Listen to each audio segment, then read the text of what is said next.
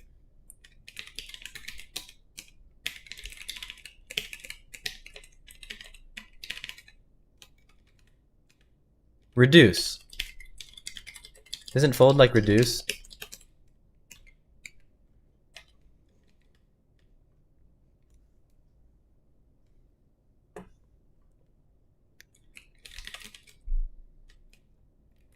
All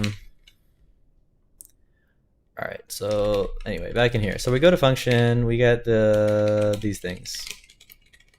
We now can do this thing.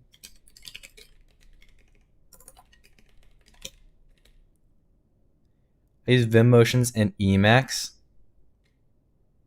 What are you talking about?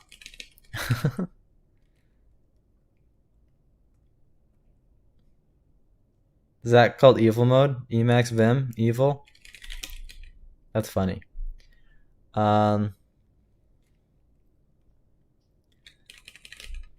Okay, so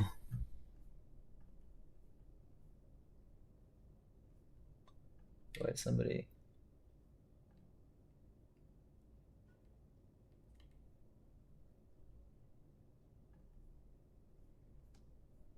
Okay.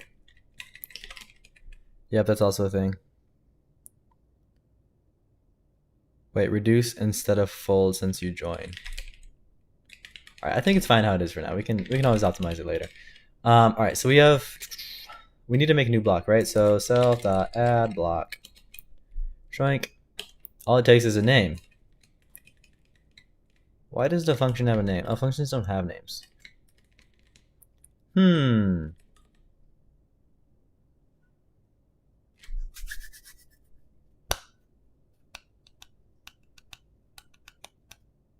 So I need to make up a name for this function.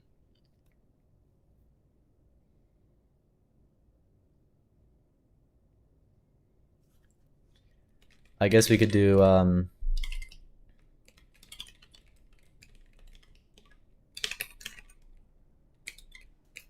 this.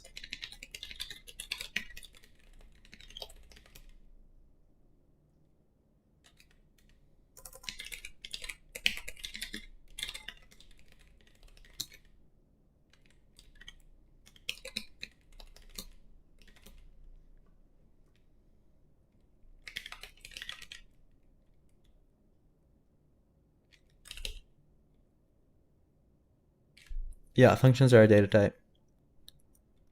All right, so now we have a new block. We also need to jump out to the other block at the end, right? Yeah, okay, so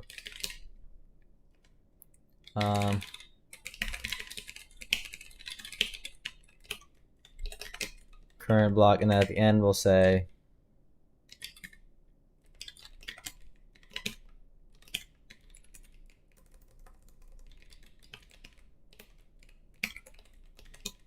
and then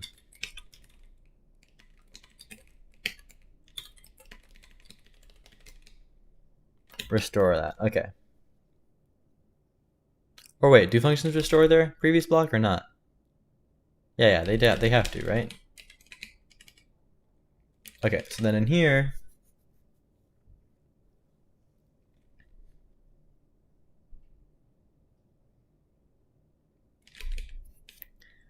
VS Code multi-cursor is really nice.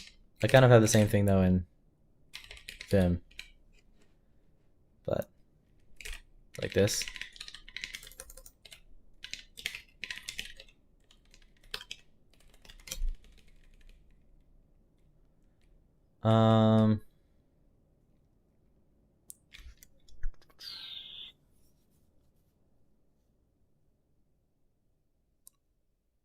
Parameters.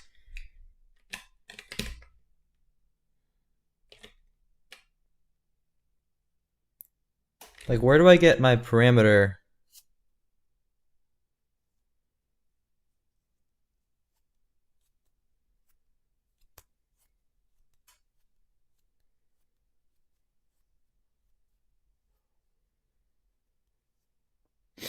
Where do I get my parameter values from? Yeah, the parameters have to be resolved first. Parameters should just be made into local variables, but like what's the value of the local variable? Right? Or am I thinking about this wrong?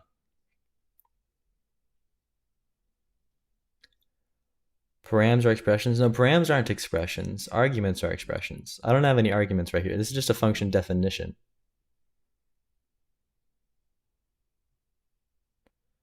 Right?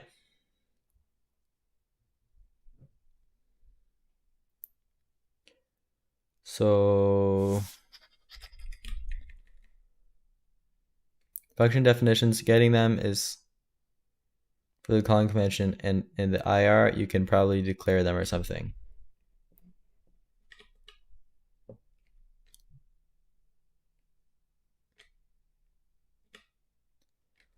Oh, that makes sense. Because like, okay, in the first example, when this becomes assembly, in the call, you'd put all the right things in the right registers, and then in the function expression, you just read the things out of the registers, right? And so we just kind of assume we already have the things in the registers.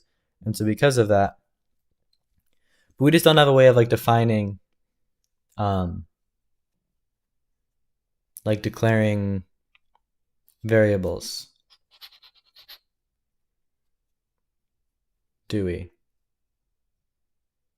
Like without initializing them? Oh, wait, yeah, we do. Oh, I get it. Okay, never mind. Confusion is gone. So I can just say,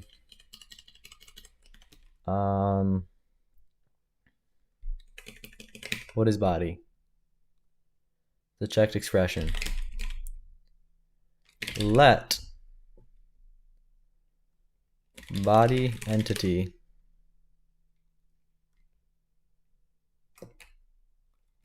equal self dot expression IR body. Now you have an entity.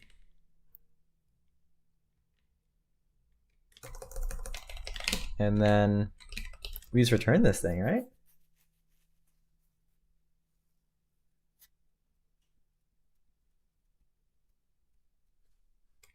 I think this is a lot simpler than I thought.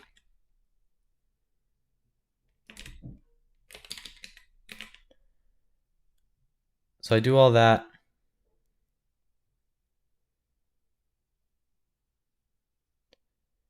And then I need to do return, right? So I go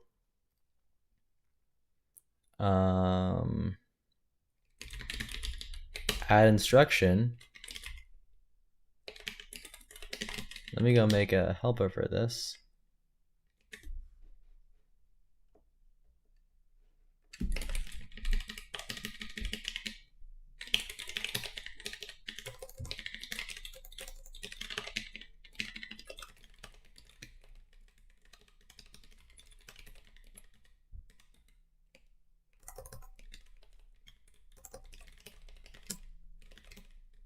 That's cool.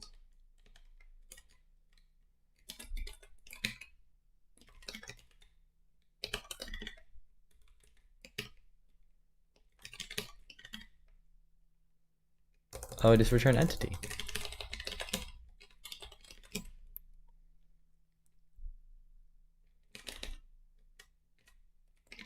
This is literally the most pointless function ever. Now I just gotta capitalize this. Okay. And I don't need this.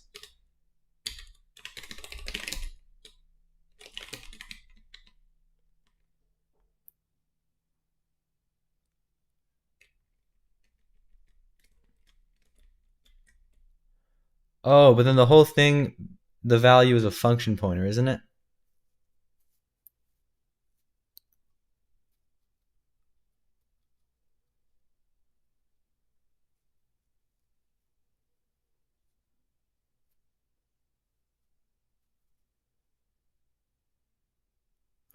Wouldn't the body IR cause an issue because it wouldn't know the param variables? No, we do know the param variables.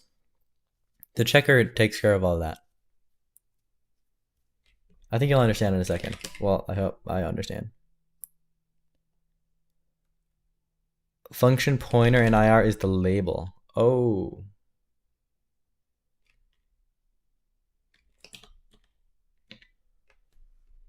So but I need a new kind of value, which is like a function pointer. Well, first of all, to make this simpler, I'm gonna make a type label is a string. Probably should be pub. And the label here becomes a label.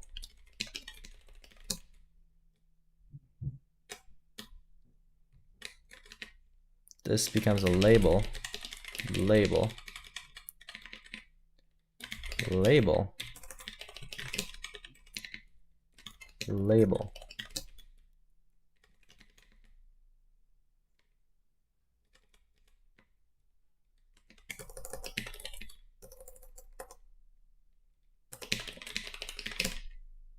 That's gonna break this, or maybe not. Okay.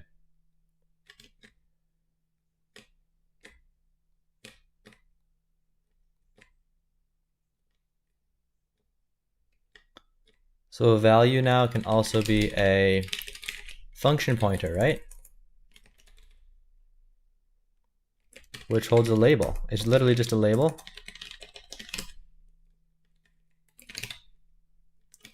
And then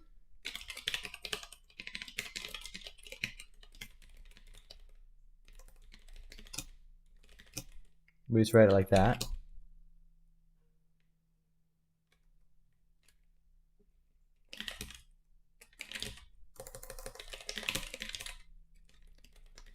Okay.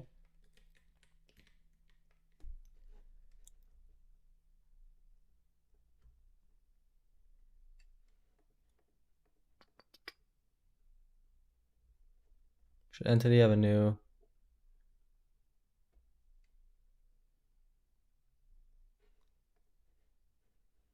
Oh, there needs to be a new type too. Function, right? Should function just be like its own thing, or should it actually hold on to?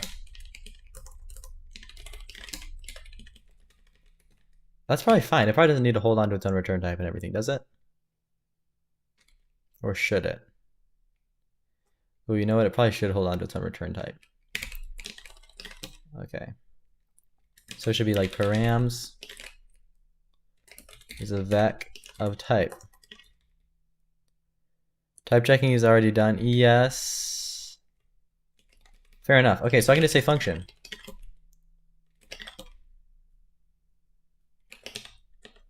For now at least. Parameters don't need to be stored. Yeah, but what about the return type?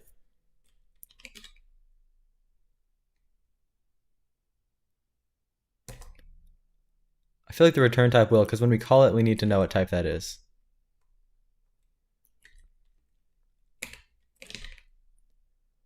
So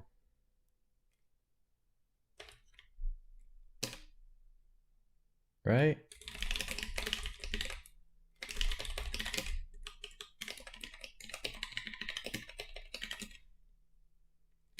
Yeah, return type is good.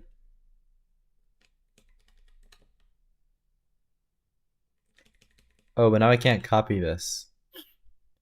That's annoying.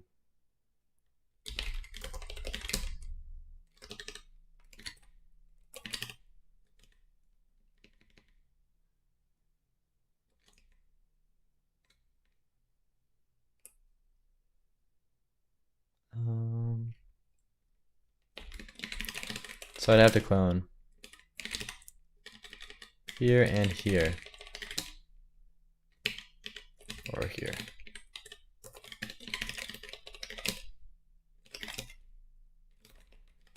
That's fine though, because we do want copies of these things.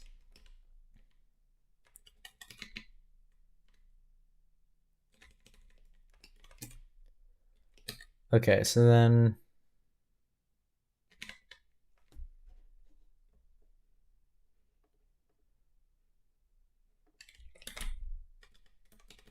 let me make one that's like a function.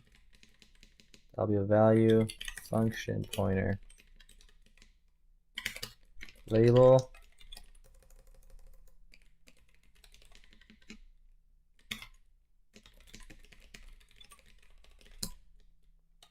and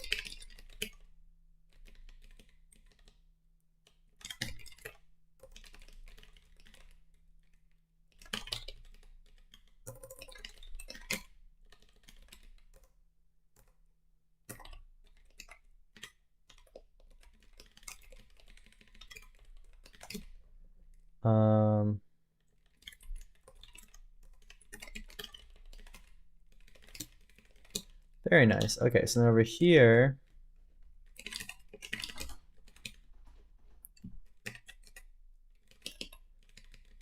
we say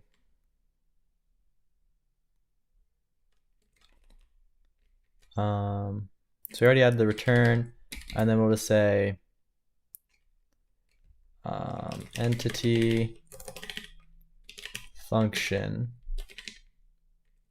What's the label? Oh, it's that thing.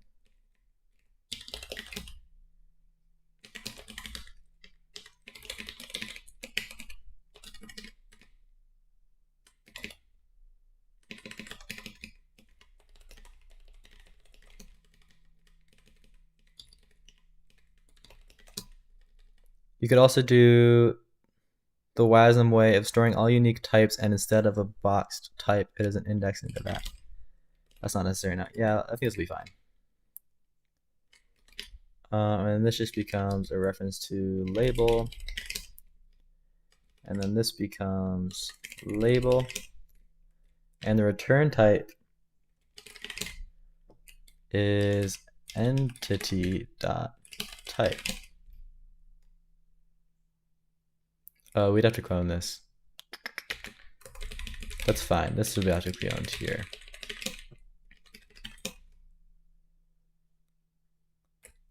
How long did it take you to learn Rust? I'm thinking about learning, but I don't want it to take too long. This is what you're looking at right now is about a year into it, so.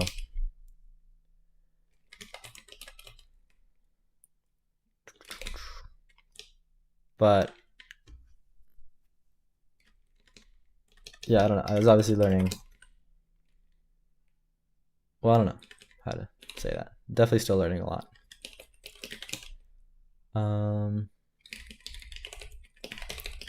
Okay, that looks good. And then function calls would be something like what do we have in here? Should be pretty straightforward.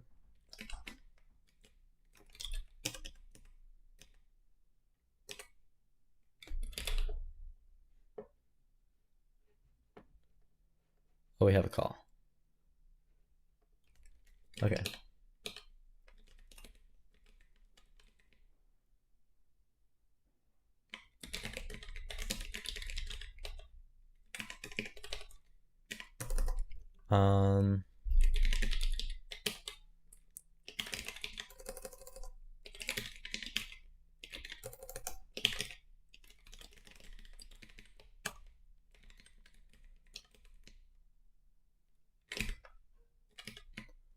Ooh.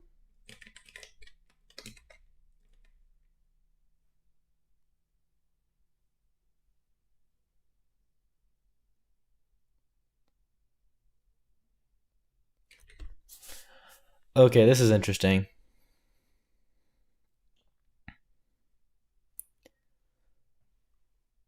The label isn't the same as the name, right?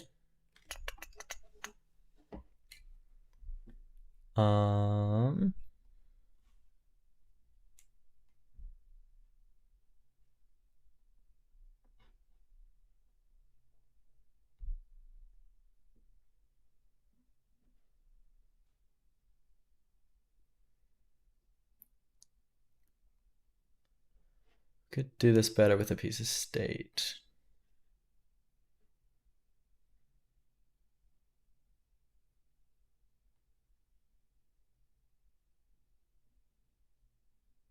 You can make the label the same as the name, but that would cause scope issues. I can make the label the same as the name.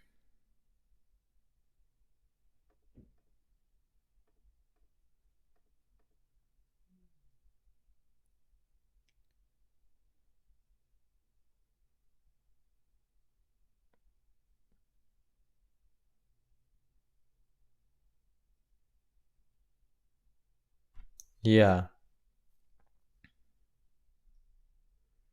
Okay, so but I need to do that because this doesn't have access to, because this is just a function expression, right? So it doesn't have access.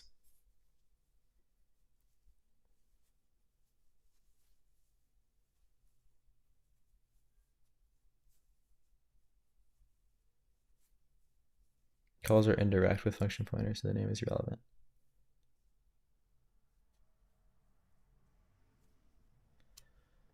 Well, I think it'd be nice for debugging purposes to have the name here, right? So I'll just do something like this. I'll say, because we need to get access to that somehow, so we need like a piece of state. Maybe like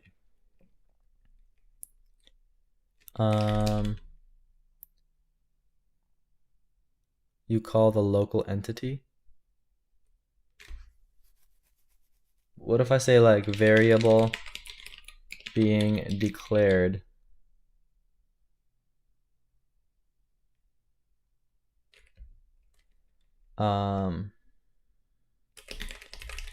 is a string.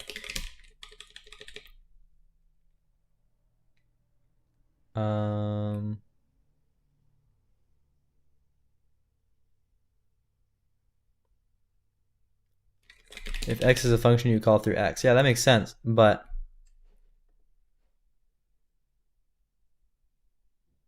no, functions don't have names. I don't know. Wait, what are you saying exactly? There's no such thing as a function name. There's just the name of the variable that it was assigned to, right? So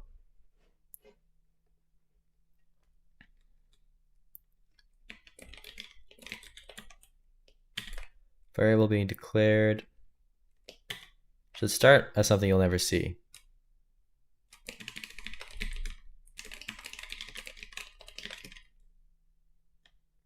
So when a function gets generated, the variable gets the label and the variable gets called. I'm not quite following. This should be an error if you ever see this, right?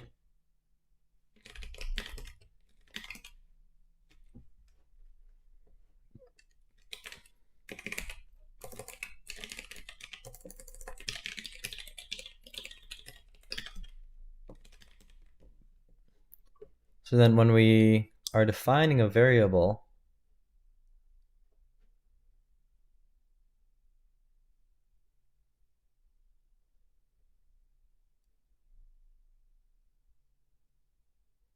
how do you get away from a moment? What are we doing now?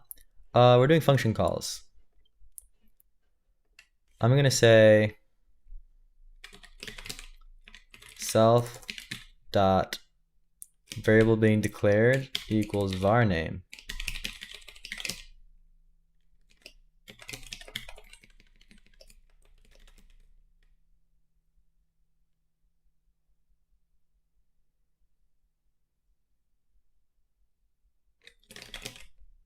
Yeah, I get what you're saying there. It's just, and now what I'm doing is just threading through the x so that the function knows.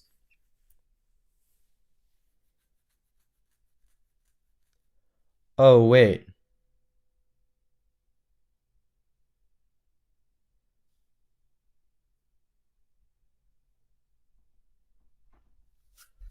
Oh, I get what you're saying. Now I get what you're saying.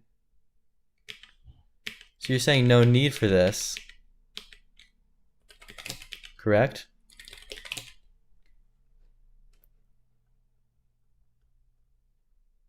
And you just call the name. Oh, wait, not the name. Yeah, the name.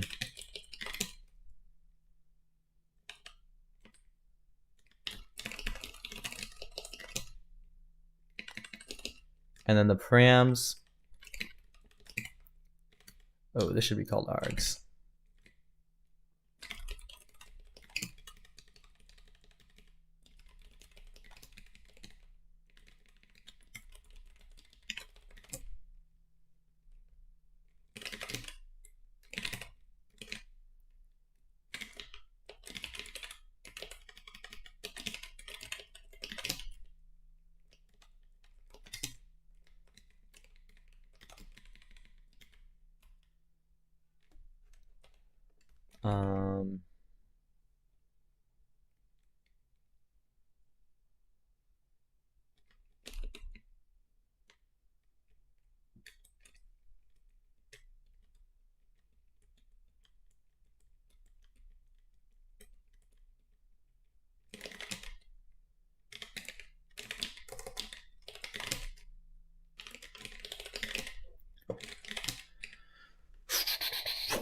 Okay, wait, so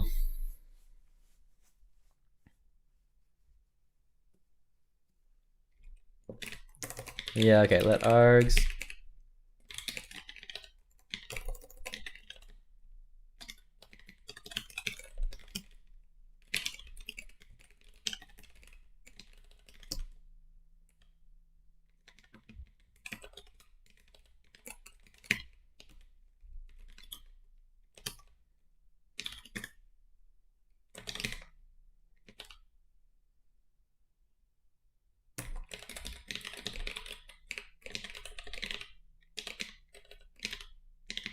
what is an arg?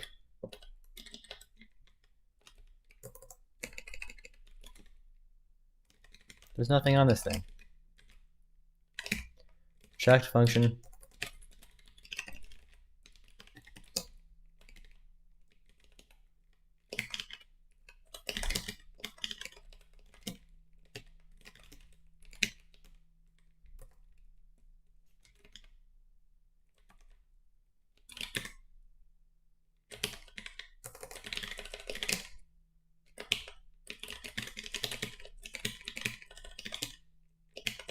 So this becomes an array of entities, or vec of entities.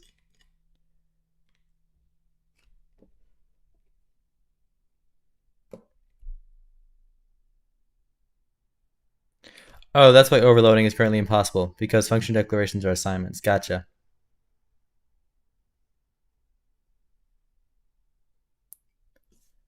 Use map for that. Okay.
You can change the parser checker to specifically allow function overloading. Yeah. That'd be a cool feature to add. All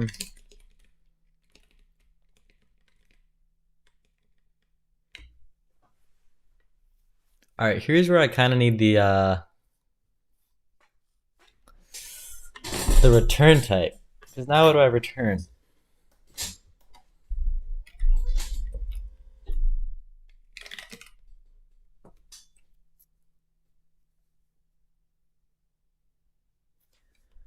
Unless you do it now, I will make a PR later for reusing variable names in the same scope. You mean shadowing? Is that what you mean?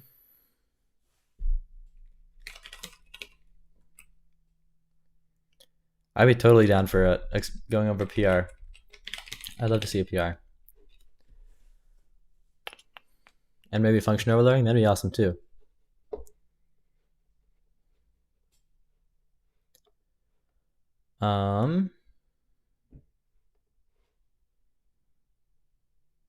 Okay, what do I return out of here?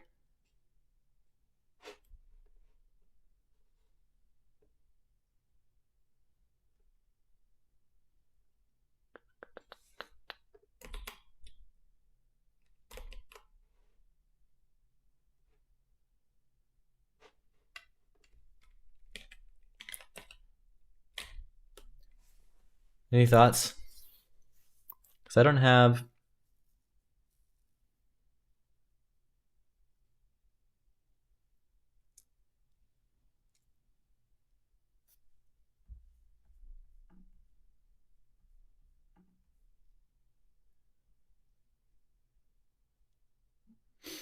The call itself could have a destination.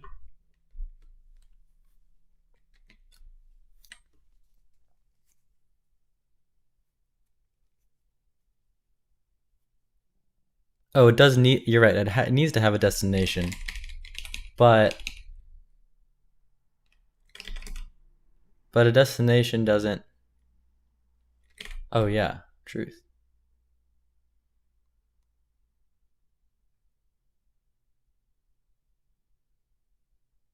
Wait.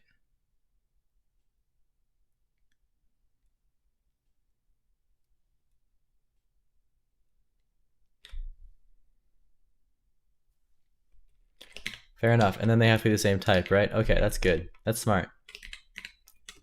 Very smart. So calls have a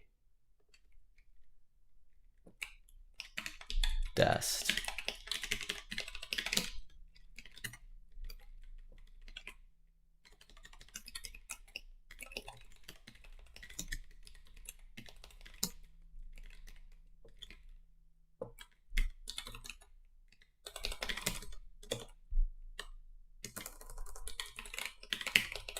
So I can do that. Whoops.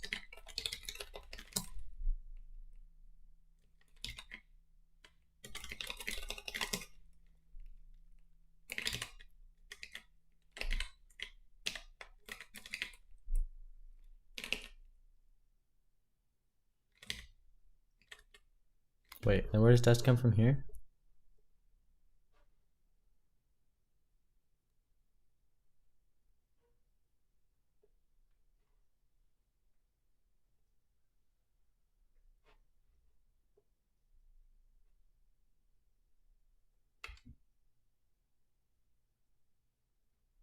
Wait, that doesn't help us.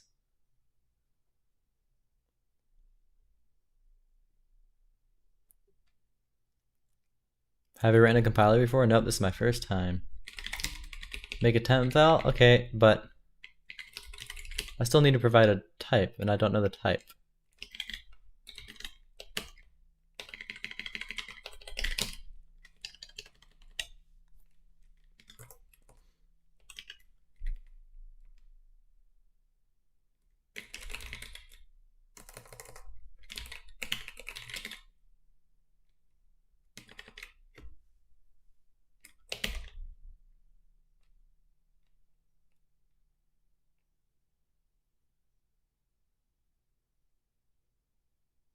Type is the return type, but we don't know the return type.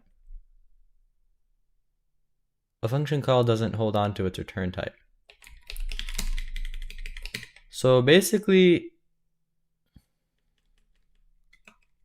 right?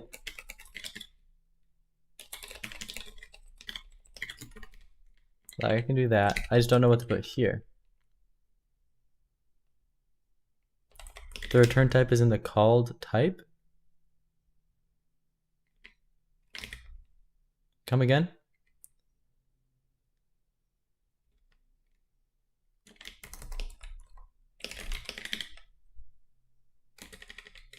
Like, how do I know what this function returns? Instead of names? Wait, what? You call it on entities, it is there, instead of names. What are you talking about? Oh, if you call it on entities.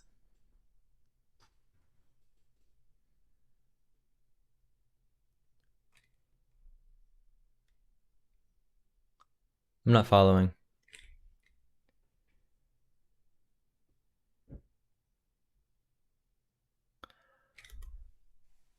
Thank you, William, for answering. Yep, exactly, perfect.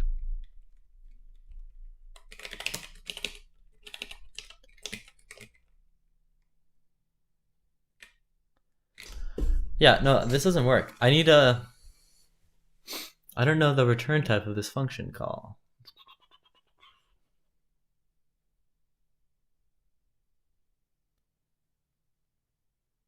So instead of the function name, you call the entity.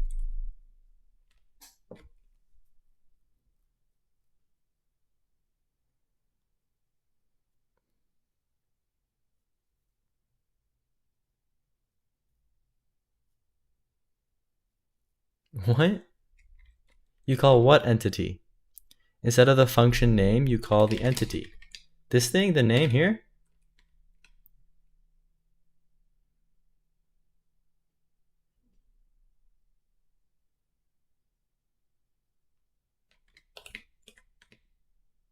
oh,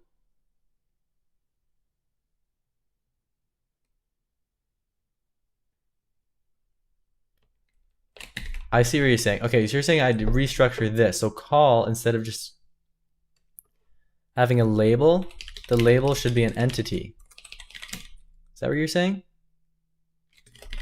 Except label maybe isn't the best name then.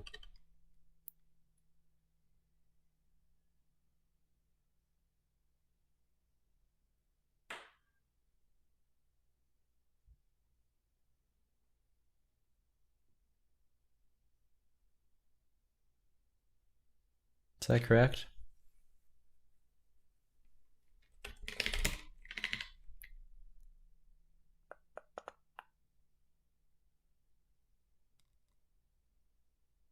But that's not going to help me either.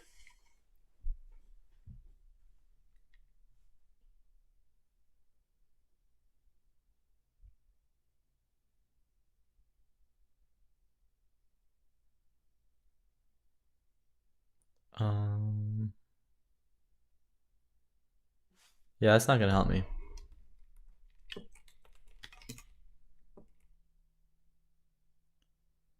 The label or function pointer has the return type.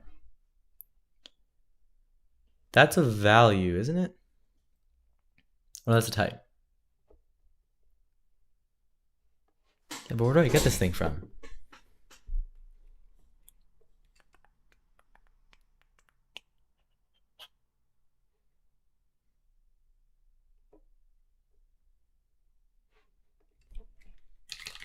So you call an entity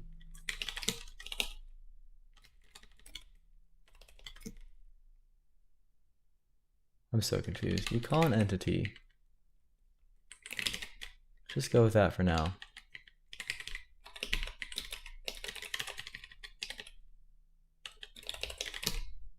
Which has a type.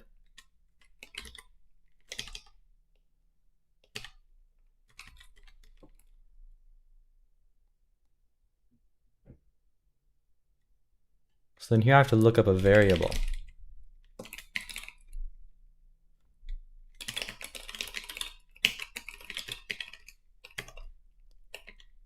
Pass it the name, the ID.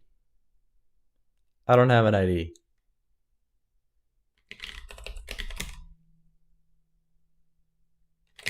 This is not the right ID.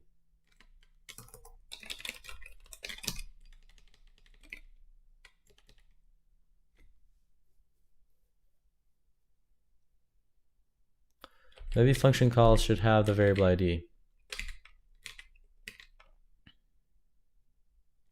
Wouldn't that be pretty easy to pass along with a checker? Yes, that would solve my problem.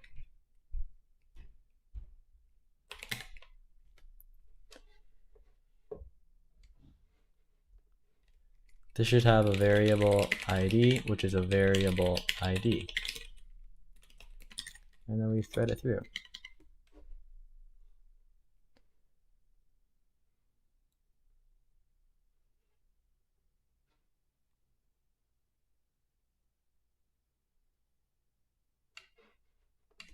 Aha. Ta-da!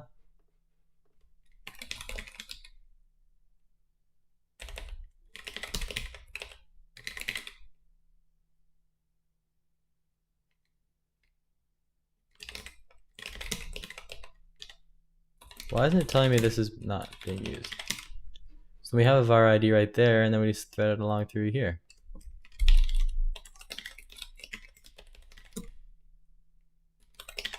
So now we have a variable ID, and then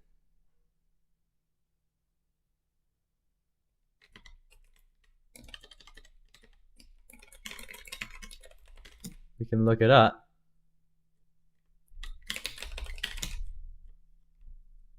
And now we have a type on this thing. we call, what is this thing?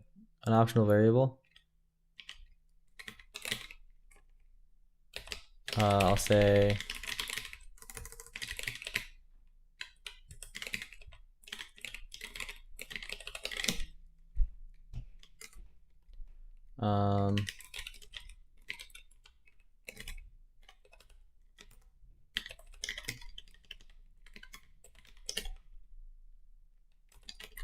not only that, but it should be a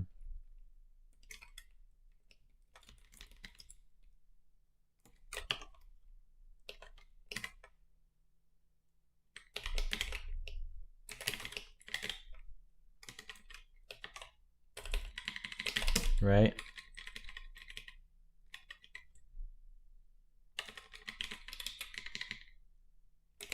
Good morning, empathy. Function calls are already type checked, right? Yeah, that's why I'm making this unreachable. Unreachable. Tried.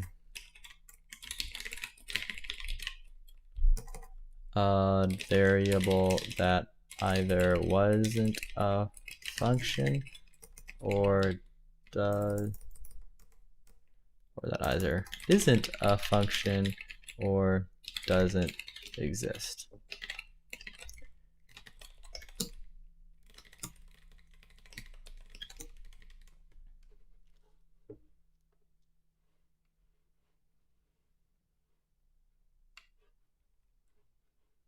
Wait, what's this name?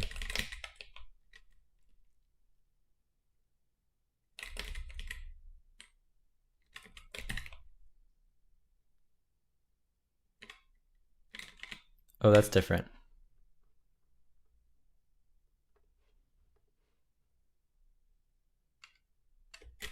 Okay.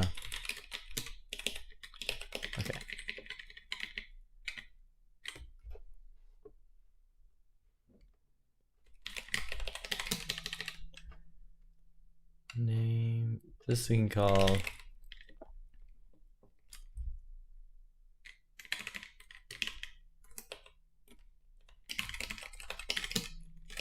ignore that one. Okay. So now we have a return type call, this is the source.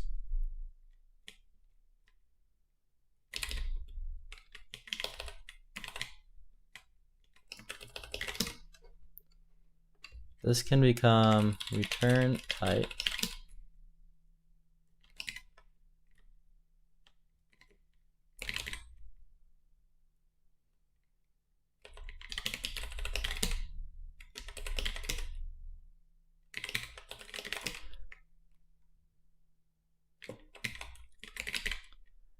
Wait, what?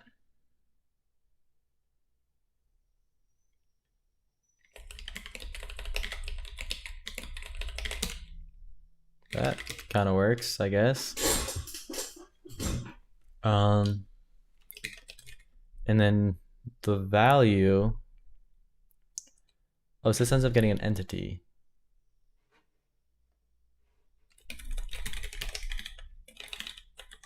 Call a variable, right? Into inner, is that what that is?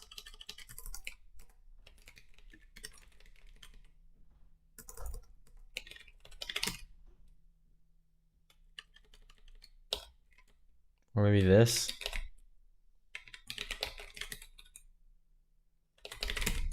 I'm not seeing an into inner. It's because this thing's like a ref to a box. So I'm double dereferencing it.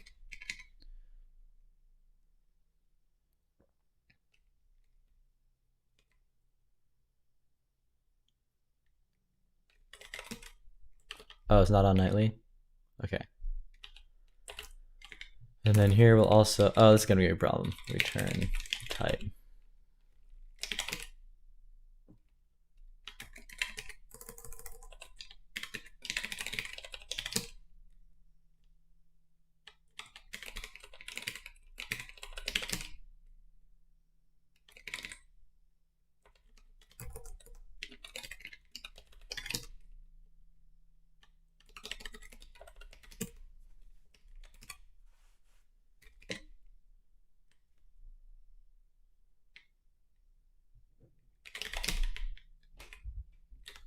What?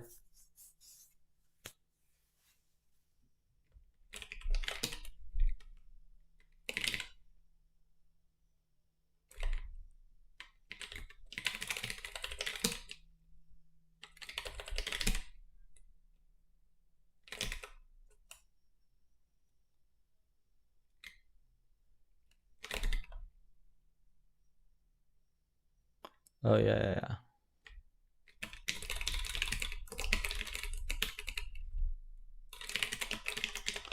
Wait.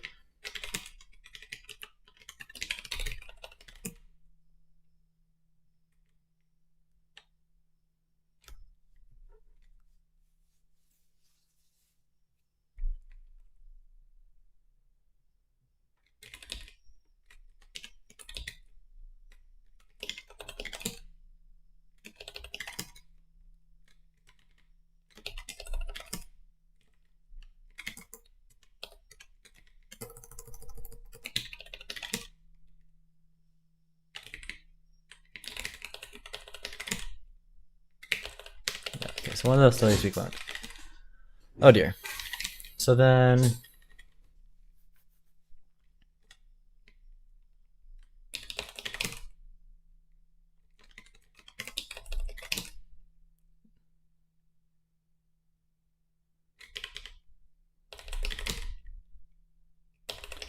there is a double clone. That's a little bit annoying. It's probably all right though. And then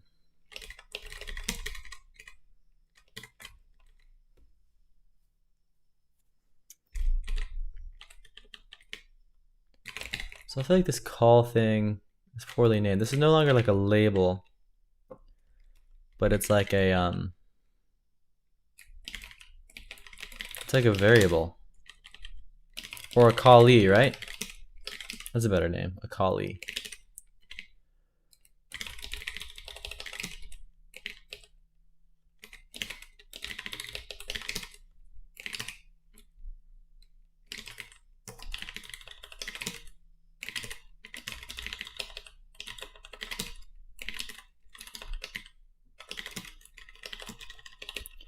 And then we need to return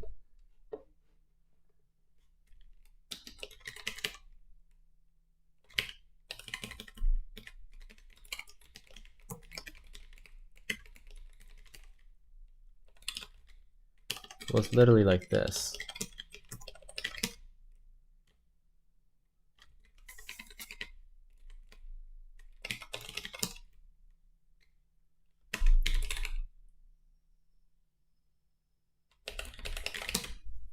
Oh dearie me.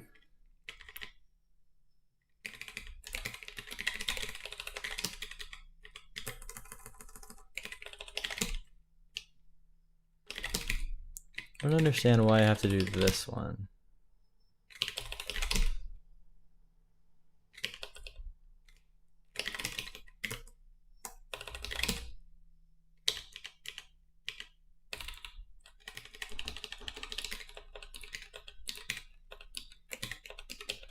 Alright, this could potentially be optimized later on, but this should be good. Yeah, I hope it works, exactly.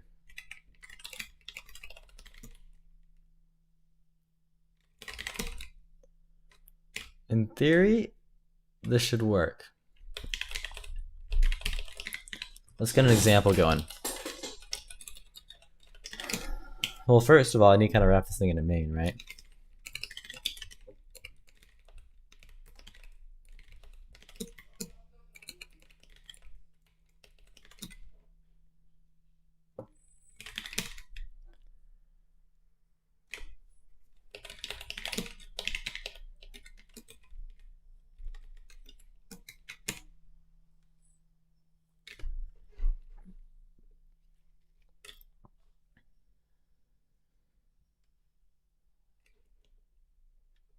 So you assign, this is good, right? You're assigning,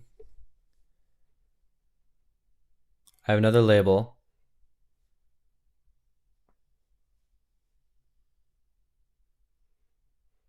called that, which assigns that and then returns unit. This is great, this is perfect. This assigns that function pointer to this variable. That's great. Okay, so let's make another function over here. We'll say like add.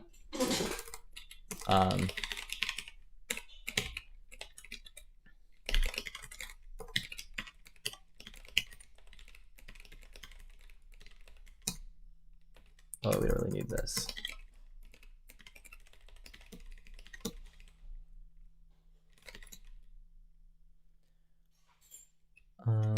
Okay, and then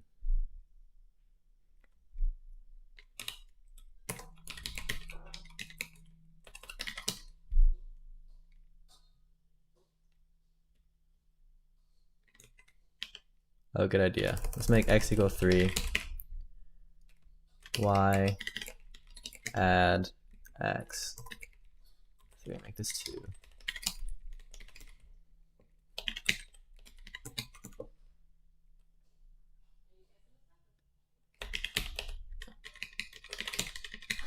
Oh, I guess I have to define things before they're... since we only have a single pass parser.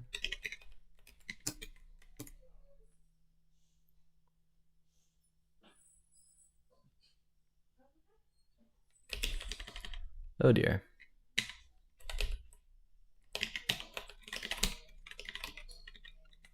The checker broke.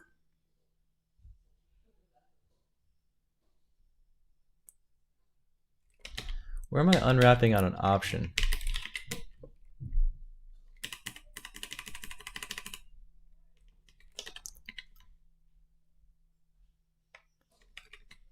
Oh. Because I forgot a label here. But that's not a very good error.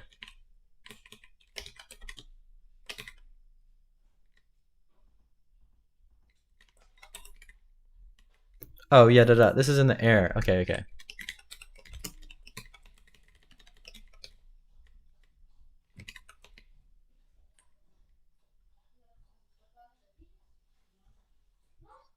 Yeah, this is no good. Because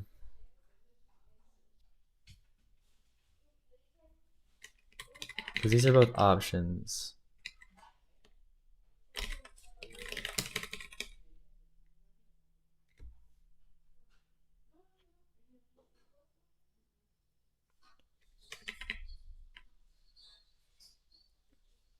Maybe just don't unwrap it.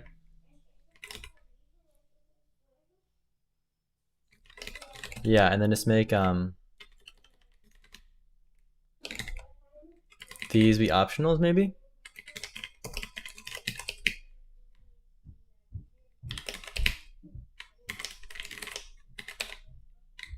That'd be good,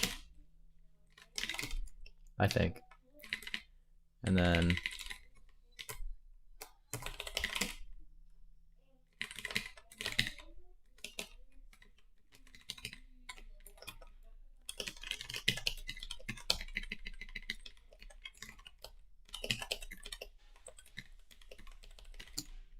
that should be good.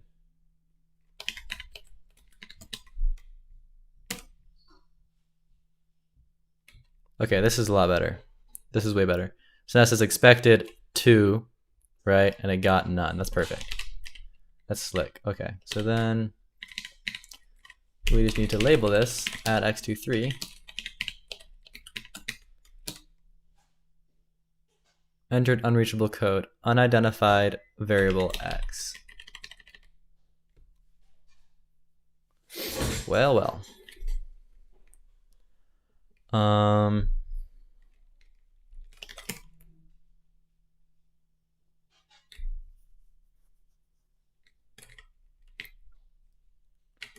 Where do you think it is? In here?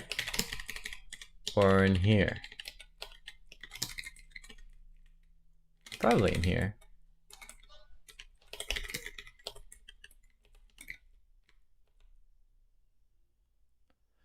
Oh, it's because I'm not adding parameters to the variable.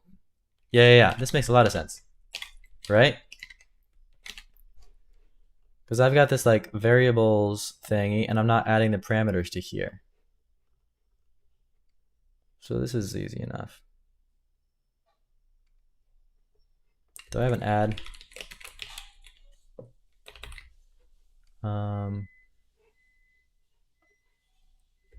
I don't have an add variable. Okay.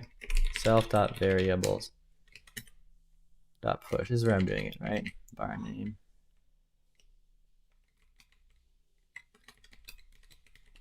Let's make an add var self that takes a name and an ID, which is usize. And it returns nothing. Self.variables.push.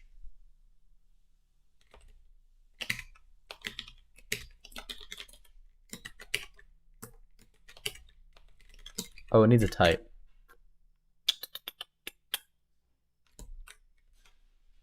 How'd you go from what are you working on now? Trying to get these function calls to work, but I think we figured out the issue. We need a type. Okay, so we'll say type. It's type. So name is that, and then this becomes like format. Right? Kind of like that. This needs to be mutt. All right. Here, this can become add var. Name becomes name. This becomes variable ID. Make an argument type. You can make an argument read instructions that will be useful later. What do you mean by that? Argument type? What's an argument type?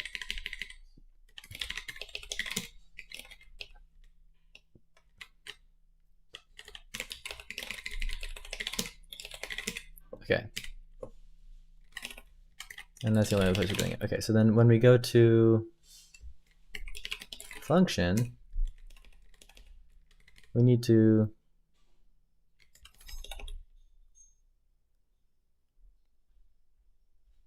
William, you're giving me the most helpful responses. Thank you so much. Sometimes I don't have time to give very thorough responses. So. You said earlier making an argument type might be good with an argument number.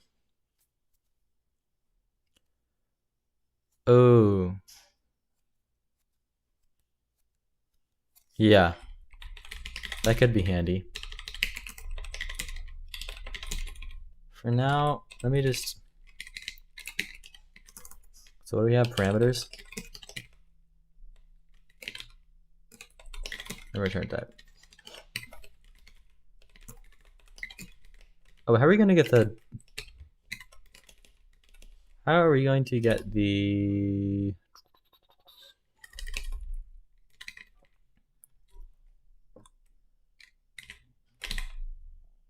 type from these things?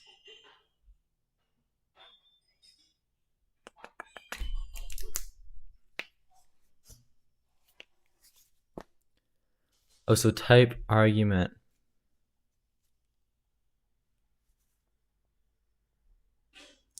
Why would that... Okay, so why would that be super helpful? What would that accomplish?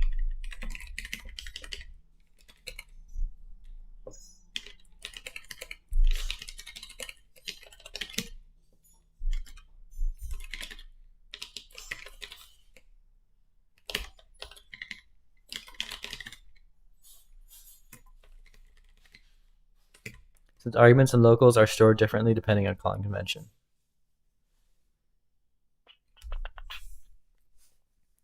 Are they stored differently? Why are they stored differently? You could also make it so that arguments get transferred to locals first. Why can't arguments just be turned into locals?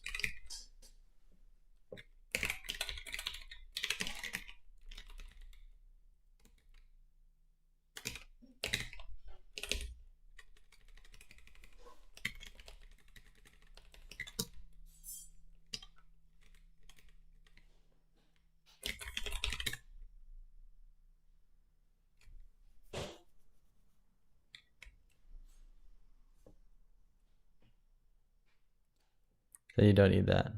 Technically they can. Yeah, I feel like that, wouldn't that be a little bit simpler maybe? So we get, that's the internal name is what it's going to be called. The ID.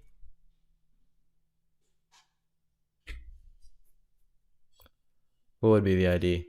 These don't have.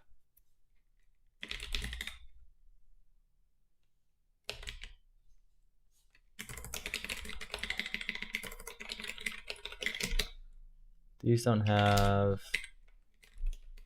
IDs. Could we give them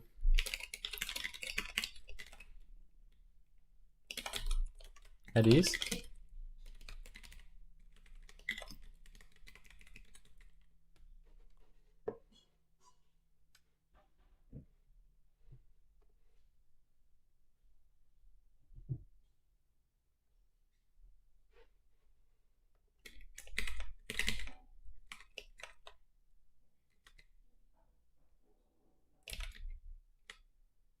Yes, we could.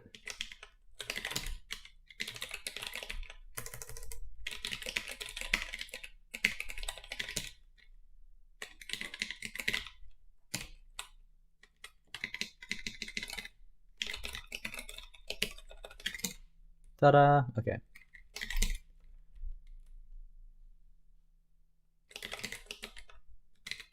So then we have a param dot variable ID. Okay, and the type, how in the world are we gonna get a type out of this thing?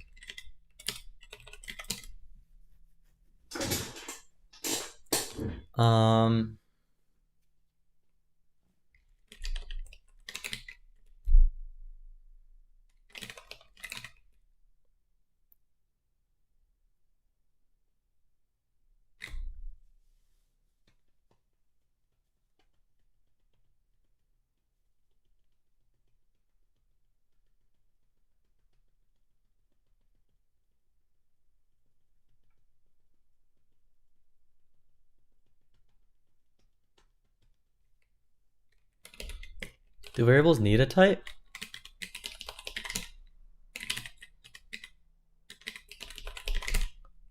Where am I using that? If I were to just get rid of this.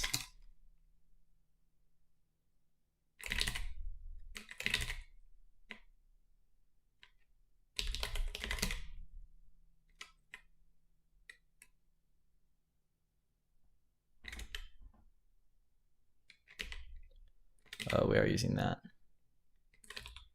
Never mind.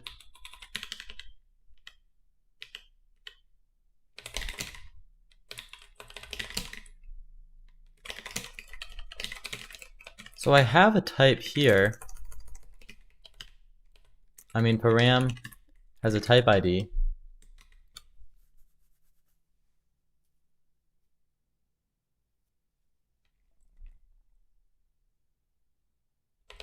The return type is only needed if you even have a type.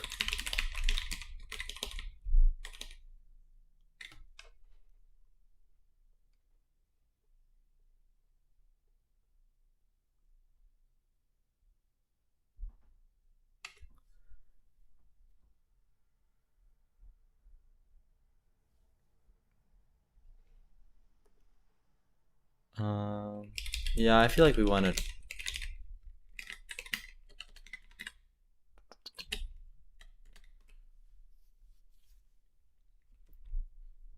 type.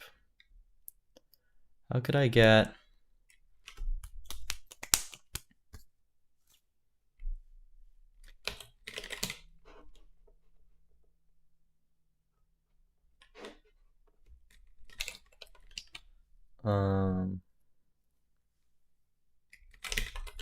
it seems silly that we have a type ID coming from the checker, but we're not using it. Right? Hey, I'm doing good. How are you, Subadera? Param.typeID is a thing. Right? But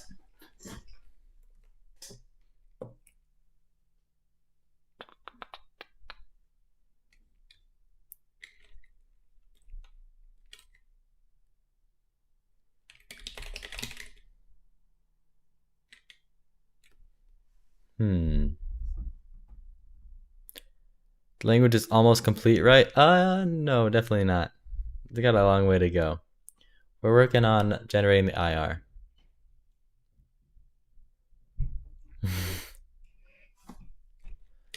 So one solution would be to make some sort of function that takes these like type IDs that we get from the checker and converts them to the type enum.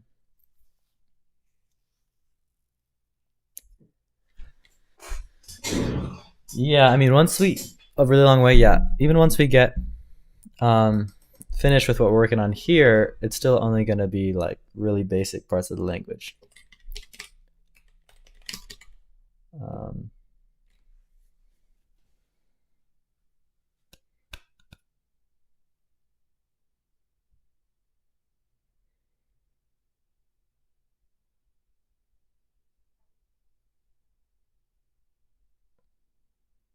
hmm. So maybe I should make that function.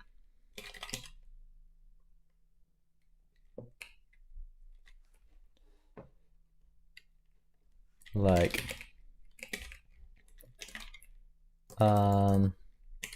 ID to type. And it takes a type ID, which is a type ID, and it returns a type. Sorry, that's not how this works.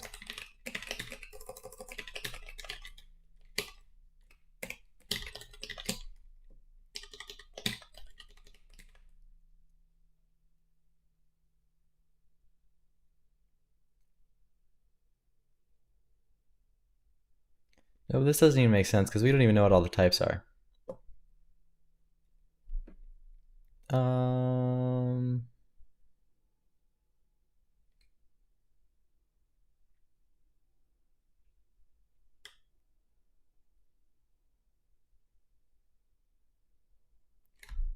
hmm.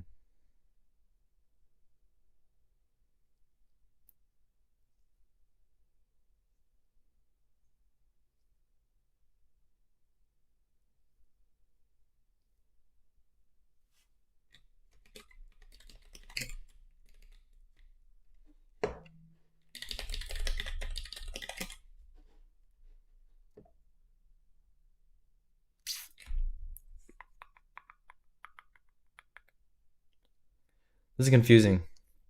Confusing.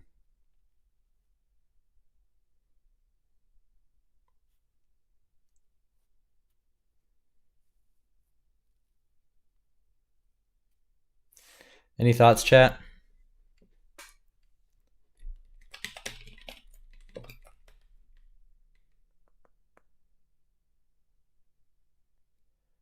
You could.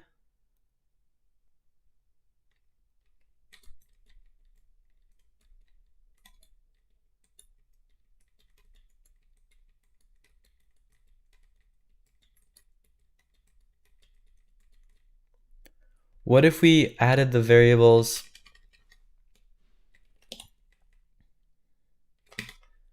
when at the call site?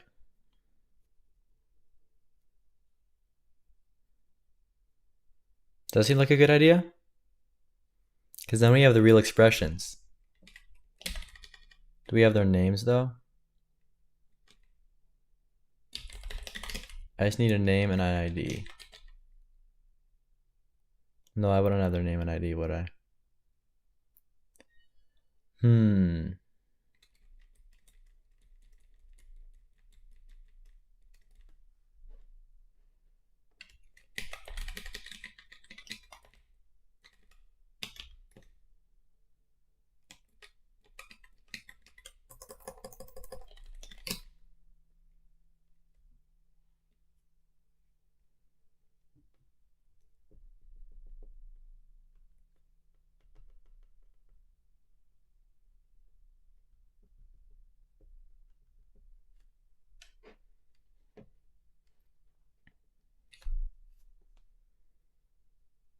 So what do I do? I'm kind of stumped.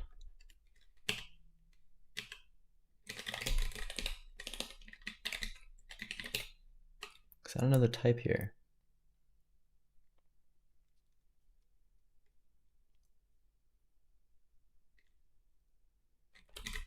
Unless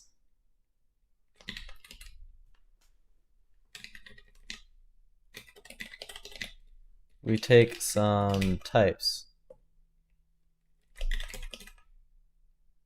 Type kind. That'd be good.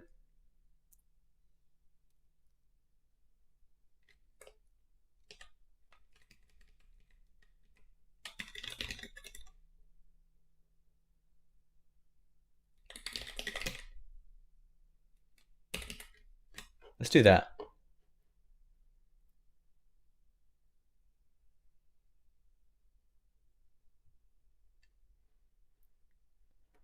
I think I have an idea.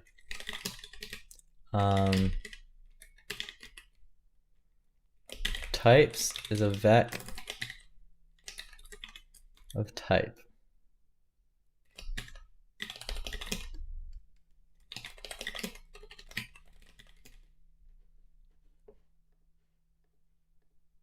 Or that's not a good idea. Oh yeah, that is a fine idea. And then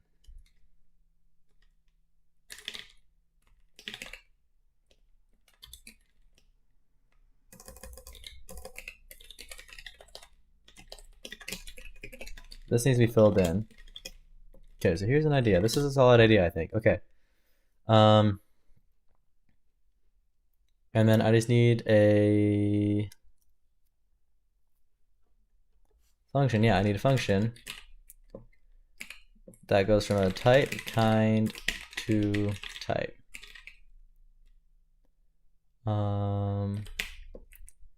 Takes a type kind, which is a type kind, which is not a public thing, clearly.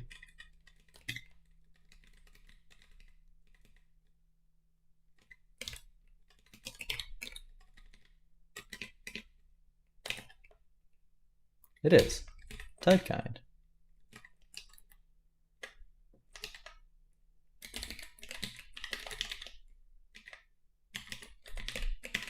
It gives you a type.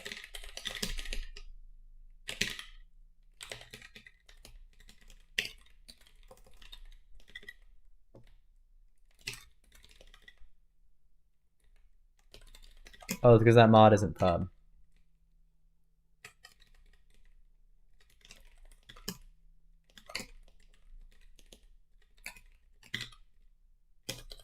Boink.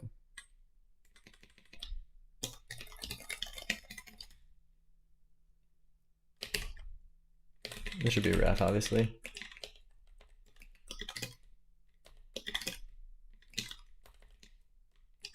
Oops.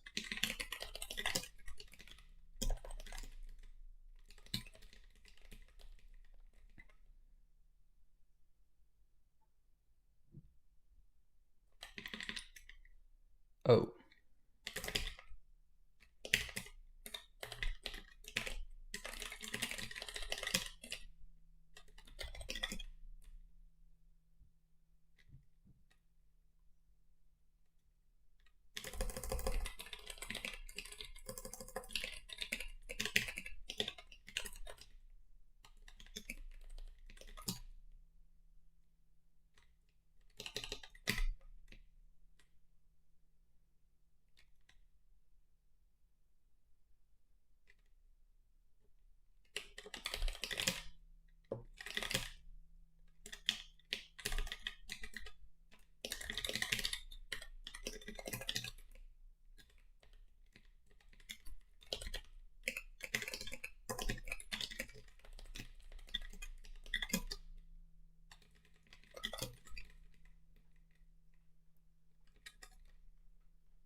Can stir be used as a variable name?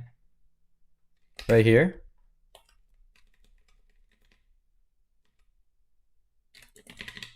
These are types, right? So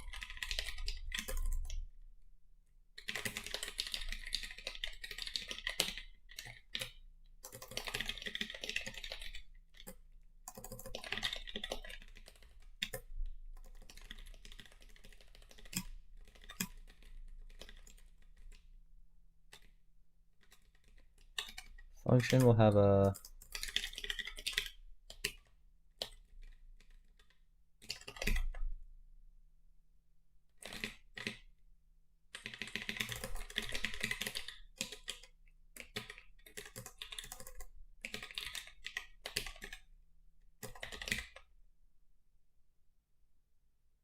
Oh no, return type is a type ID. Oh, gotcha. I see what you're saying. Yeah, I guess you can use stir. But maybe for, I'll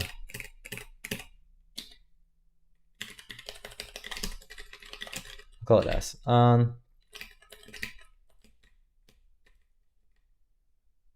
Yeah, it seems to work. Alright, so this needs to change.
What font is this? This is Maple Mono. Return type.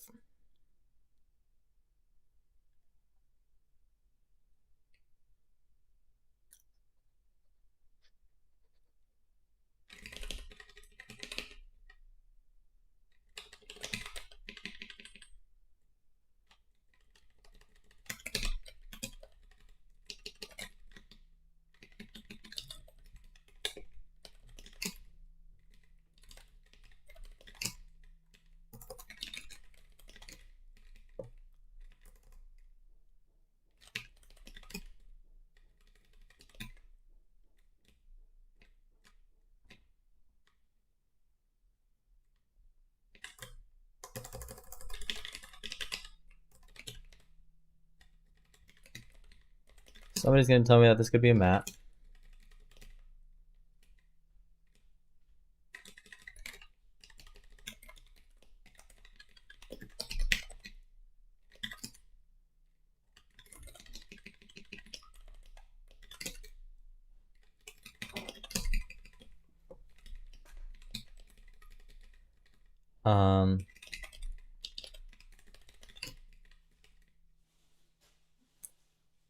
Monospace? No, I changed it. This is a Maple Mono now.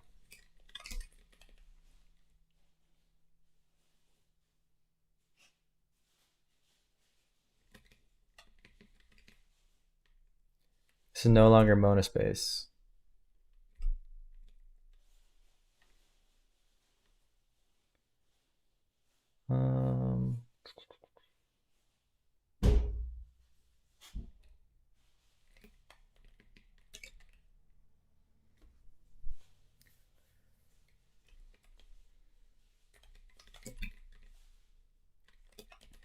What is it? Okay, this is an index.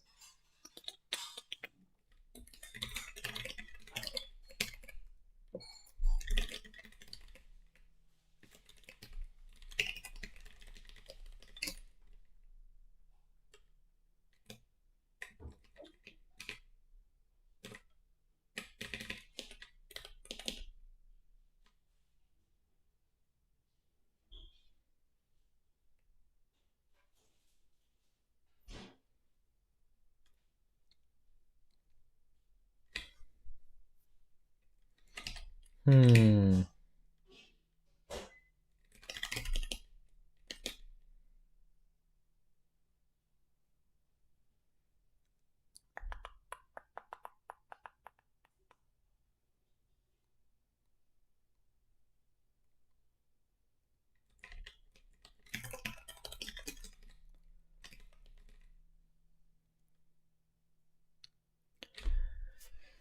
Any thoughts on this? Hmm.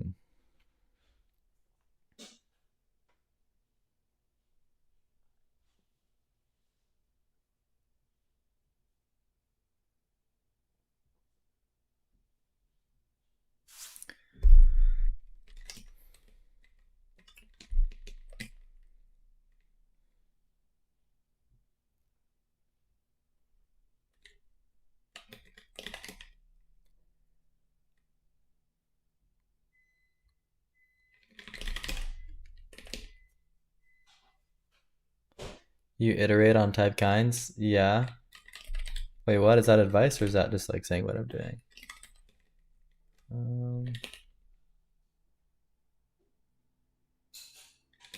Yeah, you clone it or do it differently. Yeah. What would be another way to do it? What's like for each?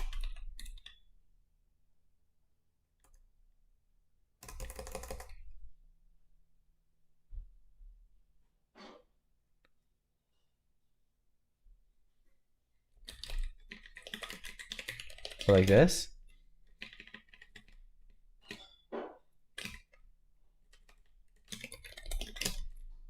Oh, that fixed it. Ding ding ding. Name a type kind. Okay, we're gonna say let's thank you.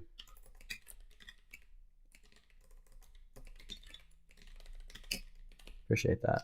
Okay, this should never not happen. All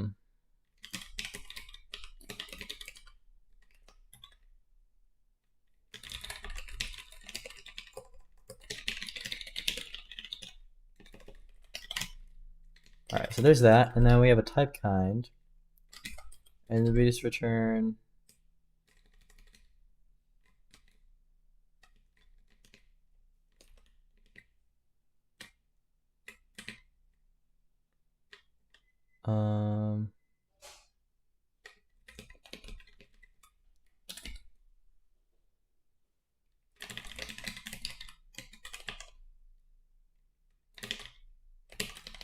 this is gonna be a problem.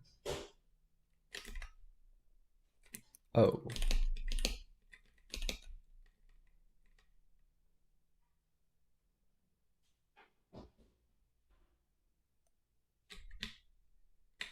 This is ridiculous.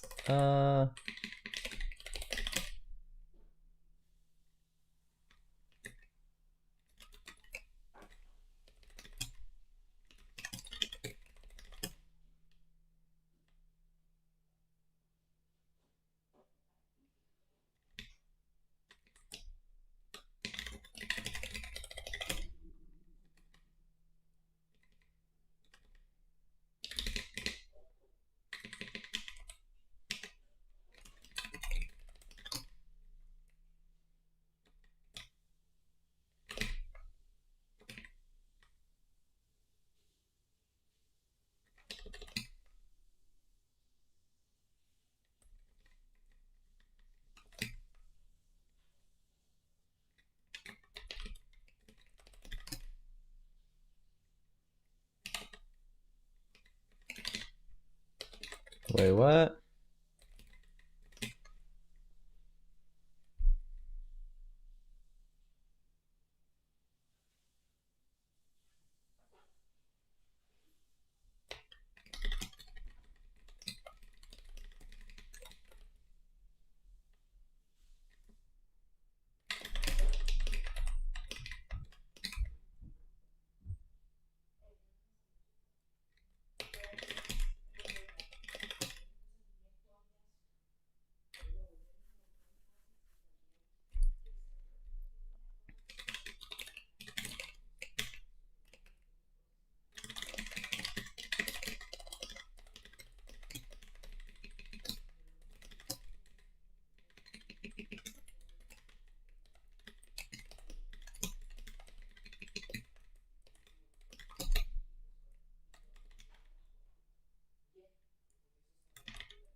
We could do this.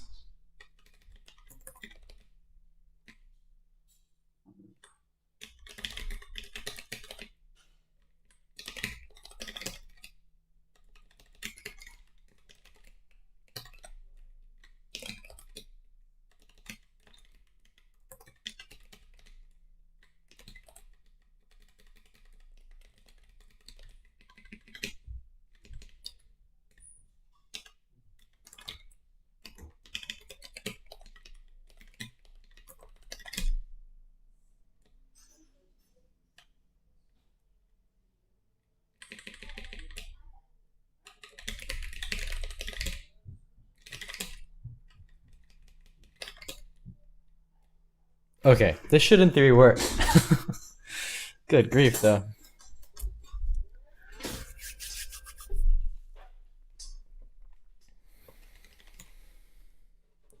So why did I do that, you may ask? I don't remember. I made the decision a long time ago. Because I basically want to have these types. Yes. Okay, this is good. And then new should take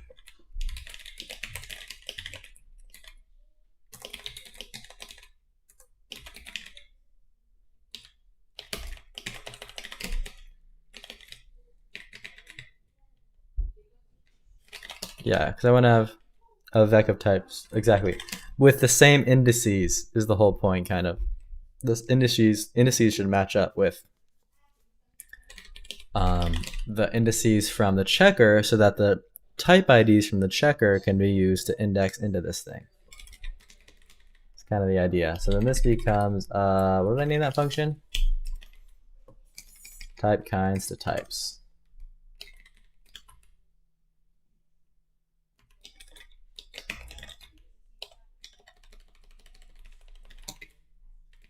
This is not the right type.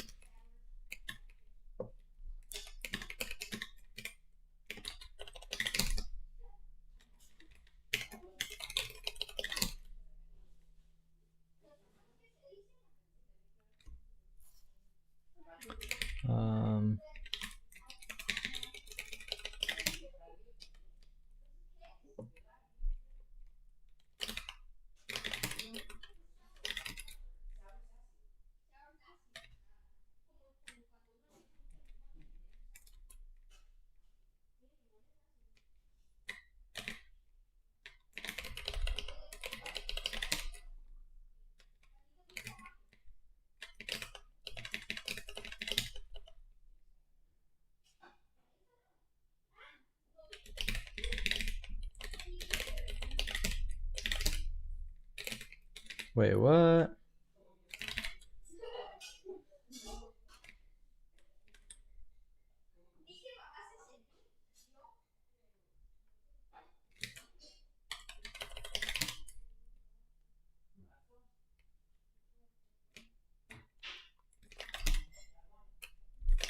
You think it's a pretty good idea now?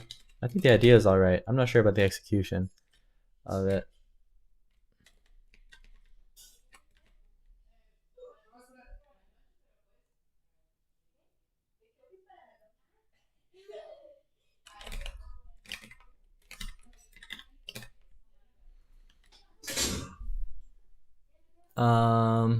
Yeah, we'll get somewhere.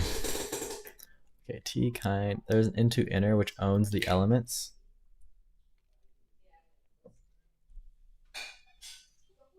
Into iter.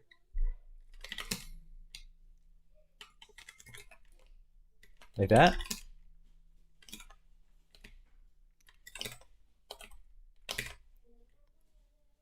That kind of did the same thing, didn't it?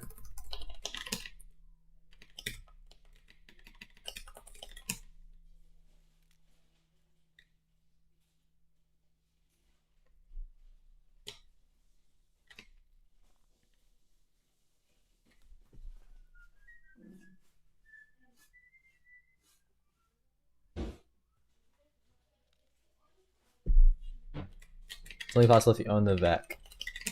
I'm cool with owning the vec into here. Oh. Oh. That's awesome.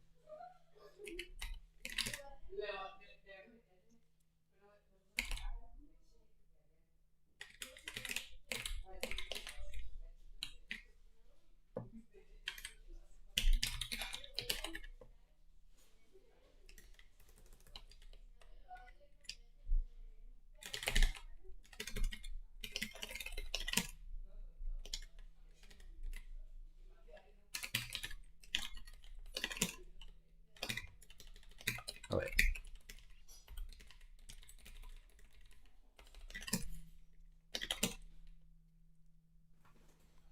What is he doing? I am. Yeah, otherwise the owned elements are still a reference. Gotcha. I am still trying to get the intermediate representation working, IR, and I'm trying to do specifically function calls, or function expressions, and the parameters weren't working, and so I had to get a type out, but we're getting types from the checker. It's kind of been long journey to get here, so basically that, more or less. So let's try this.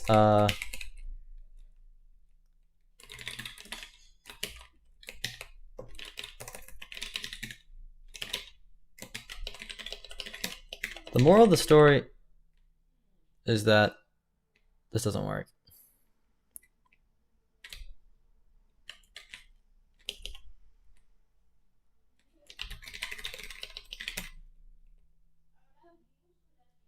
What is this type? What am I cloning? I'm cloning a type. Types are generally small, right? They're really small. Yeah. That's fine. I can clone that. That's cool. So then you stick type in here. All of that work was just for that. You think I could inline this?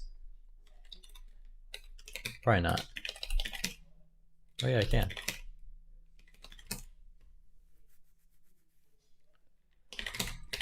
All right, you guys ready? Moment of truth.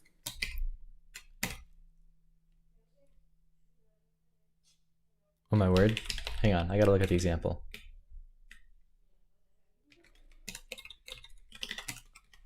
Is this correct?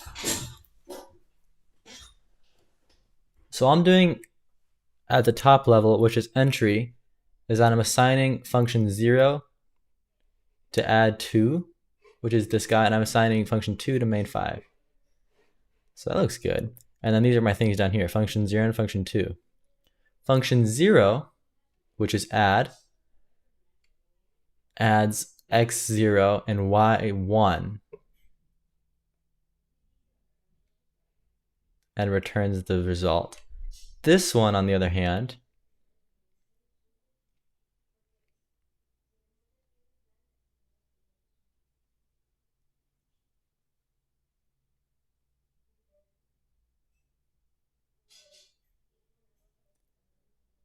okay, my question here is, where did x, is this what I want? This is what I want, right? But I'm just a little bit confused. Like where, oh, that's just the calling convention. Oh, that's so cool.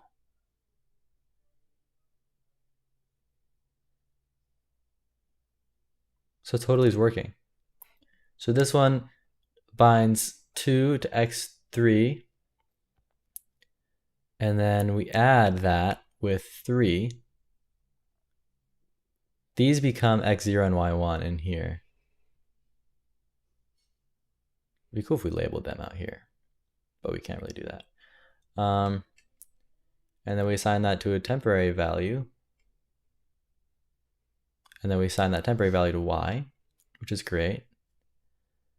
And then we return unit, because that's what it does. So basically, it's working.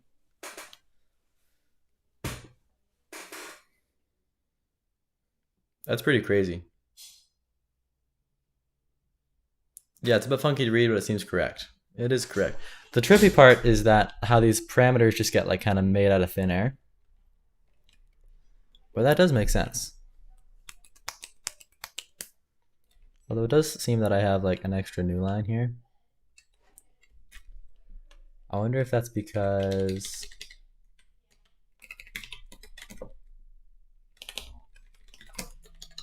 oh yeah, it's because of this.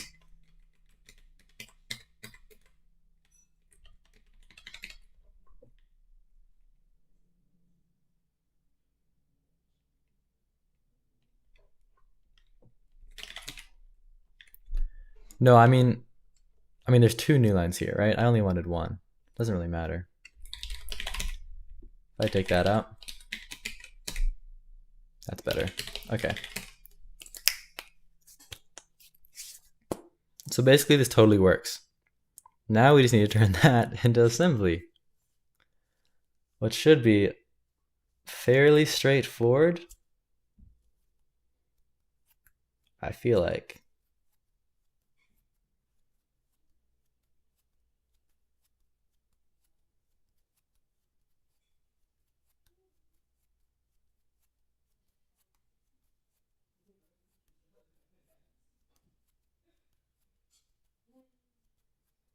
Although, I thought you made it 2 for readability or something, but it's fixed now, so whatever. Congrats. Thank you. Yeah, thanks, guys. Got a lot of help. A few things I have questions about.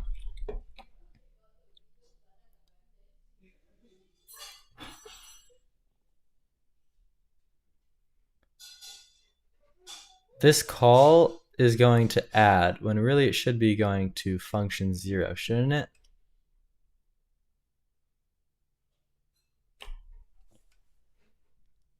So that's...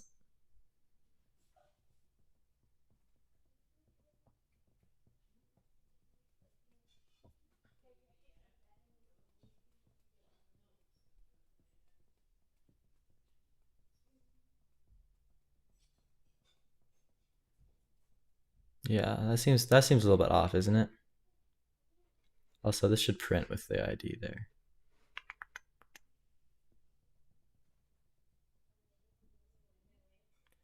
How's it going? It's going well. How are you?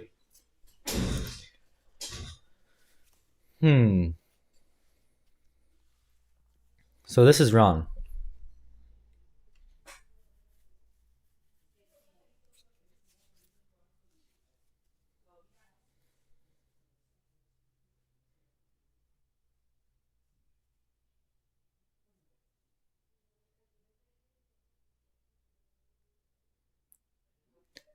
William, I'm not sure how to say your name. Are you on the Discord, by the way?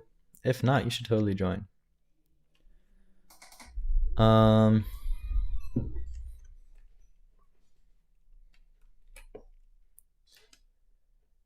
anybody have thoughts about this? Can we agree that this is actually wrong, I think? This should be... You're going to join it right now? Awesome, that'd be great. Love to have you there.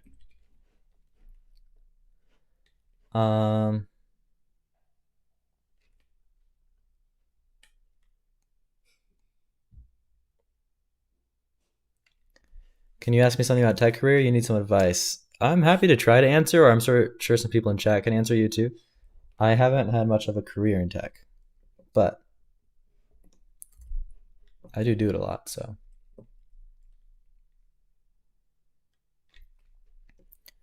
All right, so how can we fix this? We basically want this to say,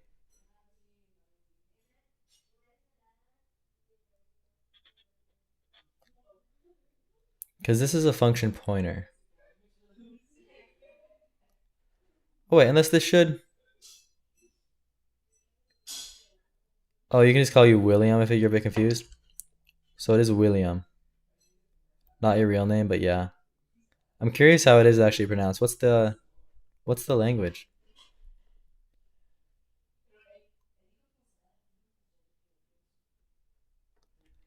Yeah, William's good. I can go with William.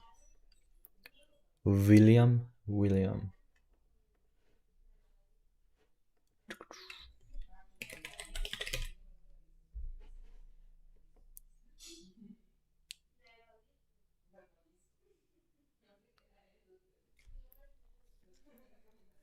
All right, so maybe is this? Add is a function pointer.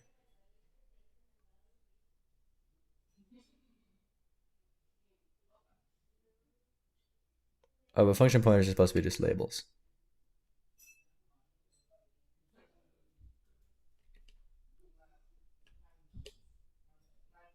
So I think maybe our whole idea that you call a callee instead of just calling a label was wrong. I think you're supposed to call a label.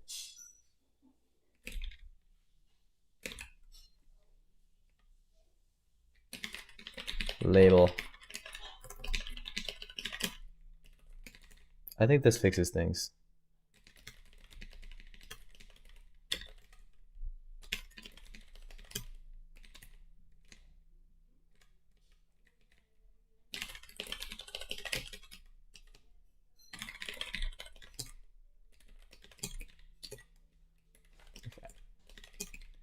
That's going to give us errors in here.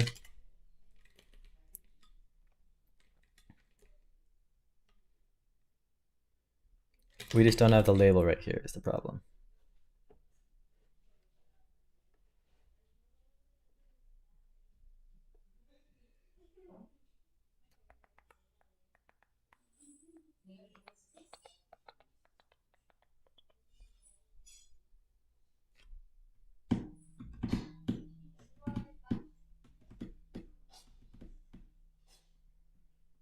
Um,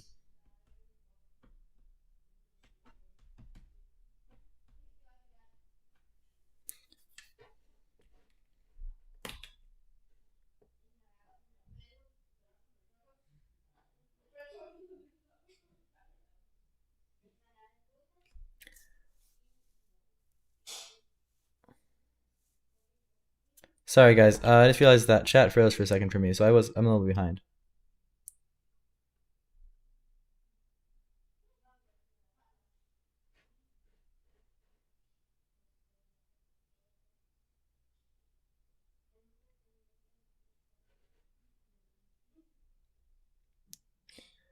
Um, Wait. Did you guys know I was in the Home Alone movies? Wait, bro, you're kidding. Okay. Let's just go fix the functions thing. Yeah. I'm starting my tech career. I don't know which tech to pursue. I'm pretty basic in coding. Um, like what stack to go for? Like web versus native versus systems, like all that kind. Is that kind of what you're asking?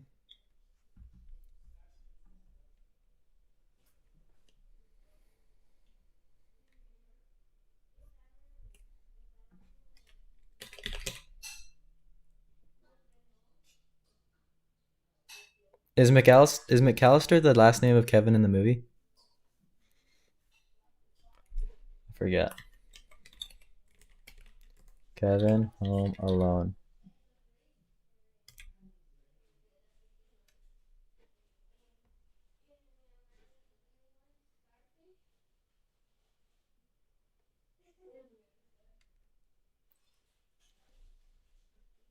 Oh yeah, it is McAllister family. The real actor is Macaulay Culkin. Is the real name.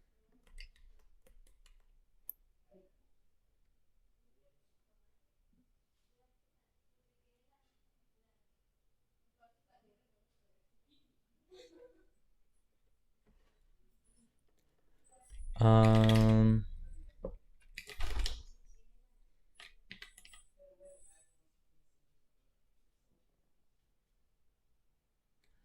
Kevin, I'm having a hard time believing. Um,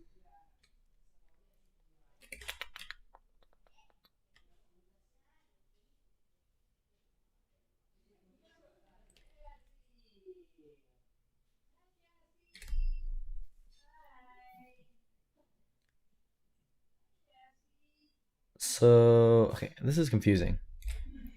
This now needs to be a label. But how do I know the label? What purpose do these things even serve at this point? Oh, they're function pointers. Okay.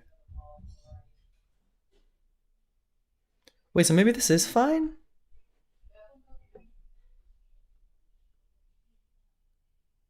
Hey, wait, I think this is fine.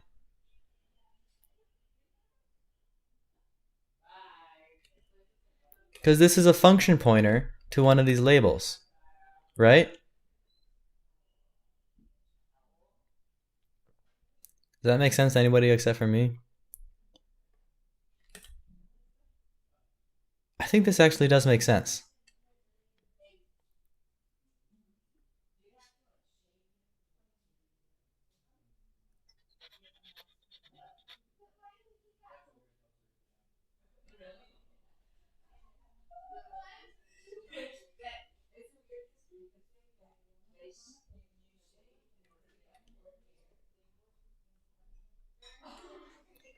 I think this is actually valid.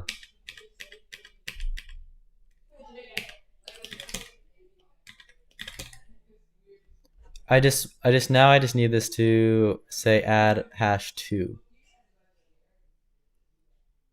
Yeah, this is fine. This is a function pointer.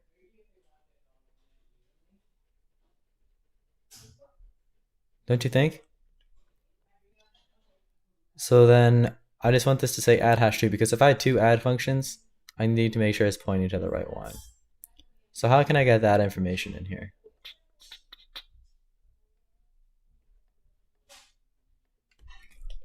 What does a call currently look like?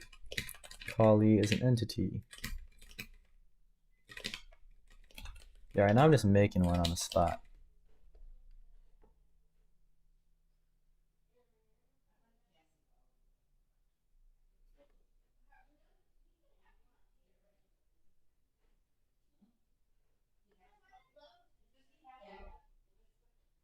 Oh, I can get it from here.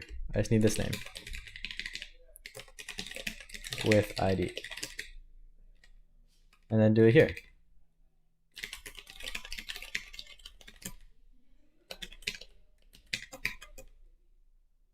This is it. Okay, anybody disagree? This is correct. Okay, this is not a label, but it's a function pointer to a label, so that's just as good. Because at the end of the day, isn't that how you're going to be calling functions to an assembly? You're going to be doing it that way. So I think this is good. Any objections?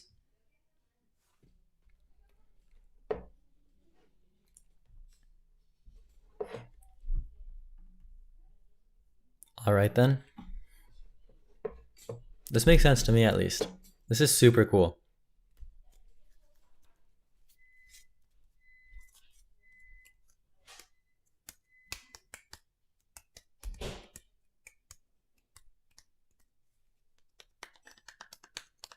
There should probably be some sort of like terminate.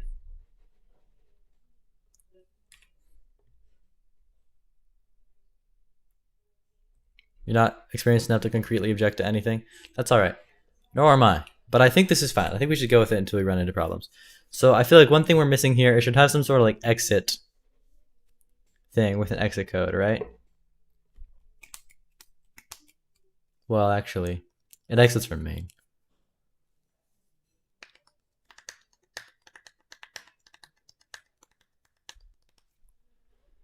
It should exit from main.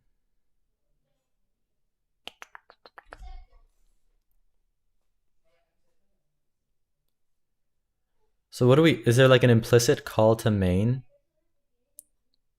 Maybe in the entry? I think there should be an implicit call to main. And then main should, instead of returning, exit.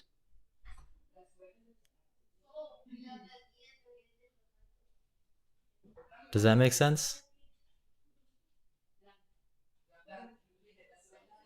Also, maybe these labels should be uppercase to distinguish them.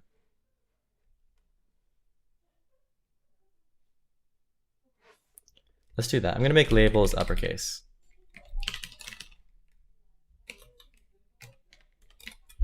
This should be func.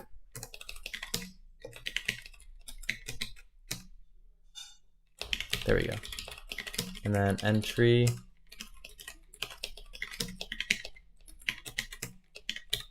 There we go. Okay. So yeah, entry should have an implicit call to main is what I'm thinking. So where's my like program IR? We do that. Expr. Checked program.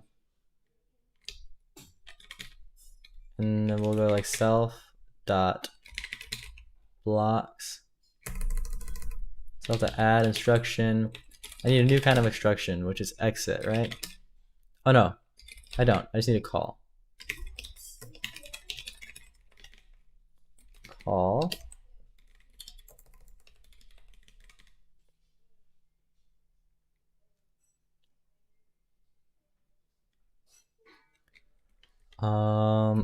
Call. How are we going to?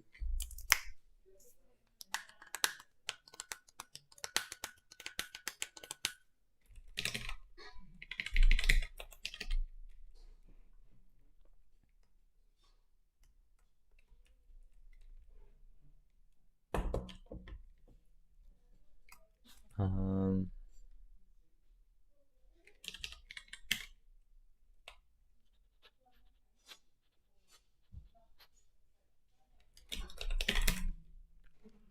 all right, we need like a main pointer.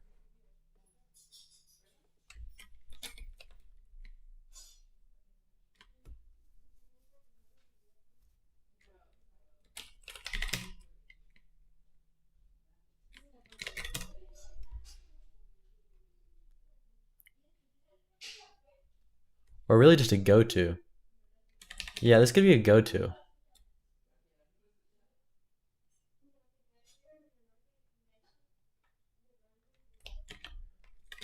Go-to. We don't have a thing for a go-to.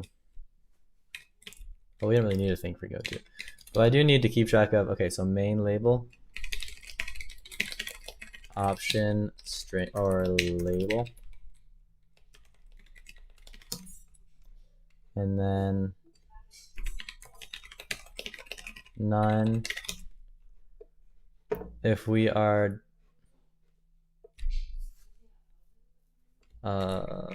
variable decal.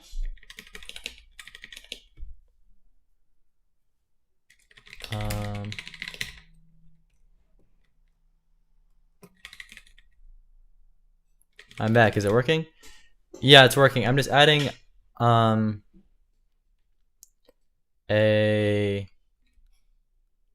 at the end of entry, I'm gonna do like a go to main so that it always calls main. And then, oh, maybe I shouldn't do that. I was thinking like a go to main, and then at the end of main, instead of like a return unit, like an exit with an exit code, because that's ultimately how it's gonna work, right? Unless you just save that for the next step, but I feel like that makes sense right here, doesn't it?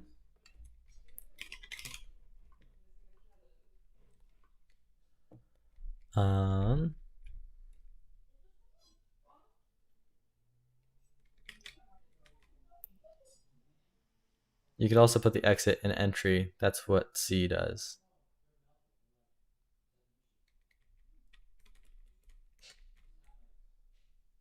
Oh, and then just assign, then just call this and get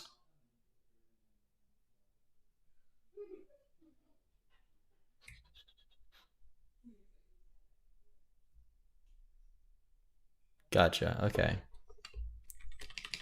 That makes sense too.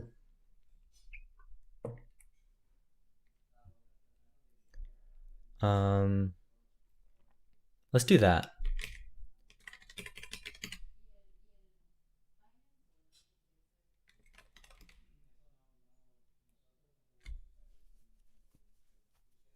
Well,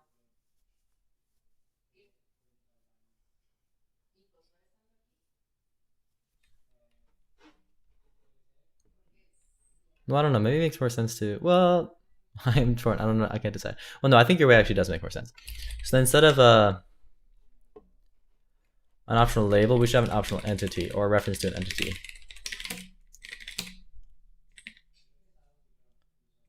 Oh, I'll need a lifetime. No, that's not going to work.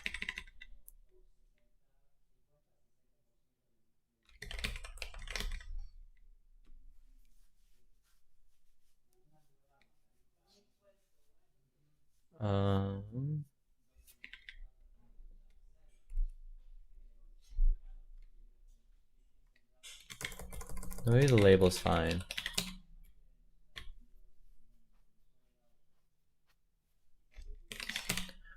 All right, let me just do it the simpler way for now, and then we'll.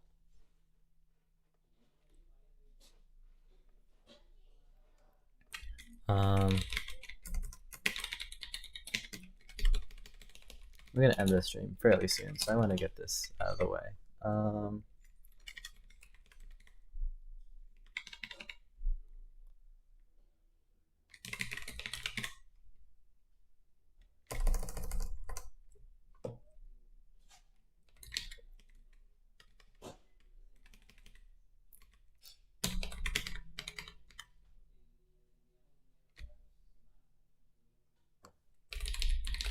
Okay, I'll do this.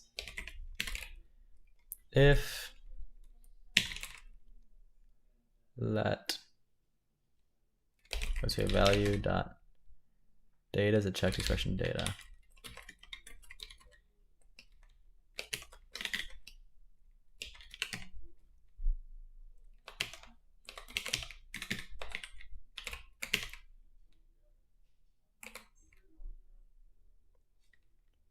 Value dot data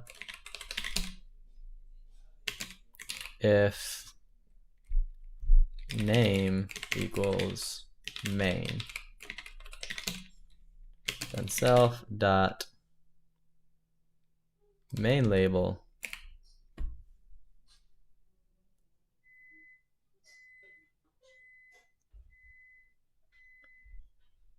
oh no, we can do your way.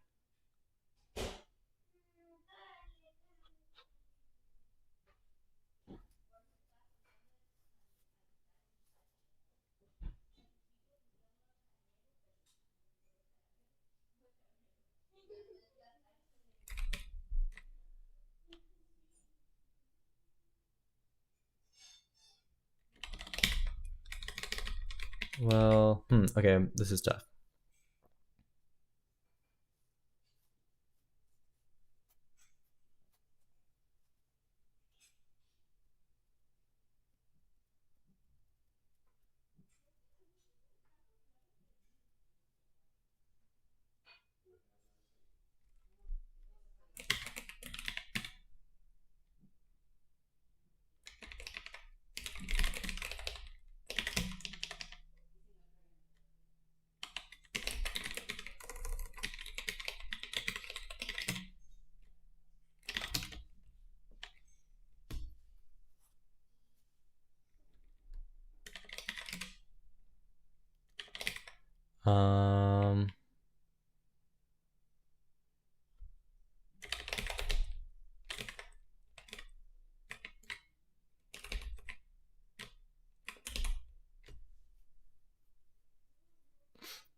Okay, so there's that. I think that'll make sense. Can't make any promises. So then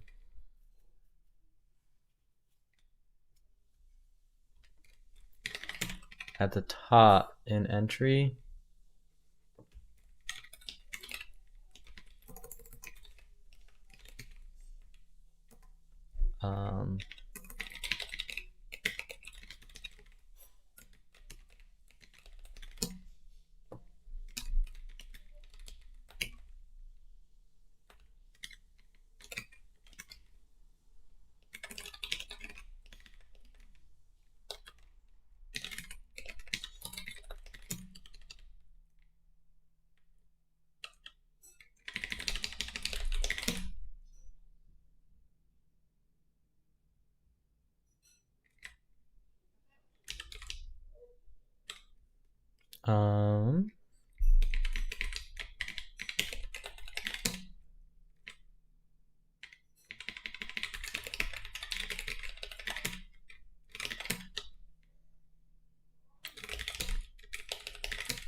and then in the function,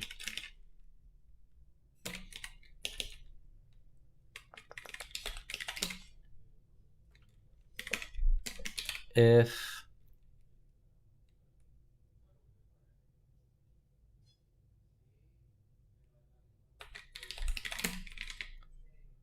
okay, so you exit with an exit code, right?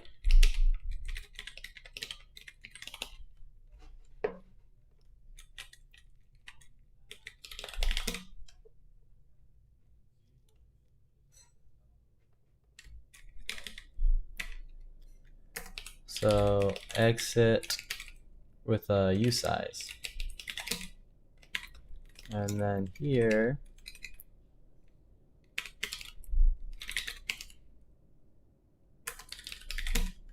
we need another flag here. Okay, so like is main bool.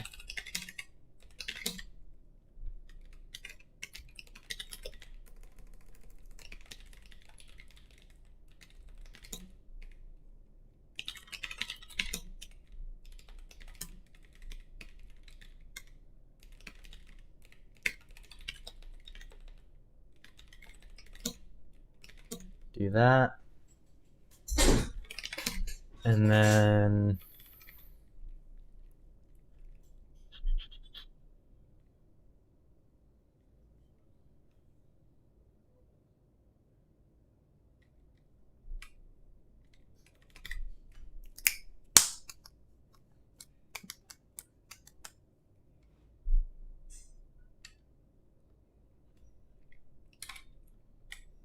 this needs to be here.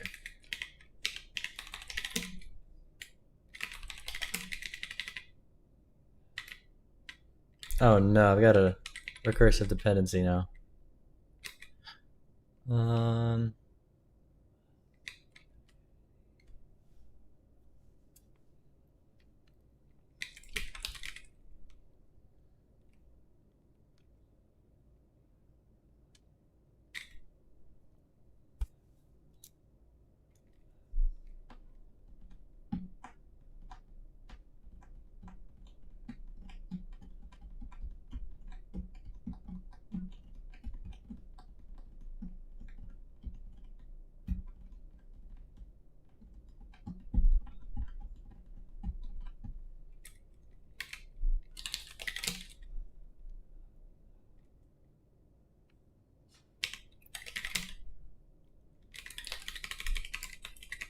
Oh yeah.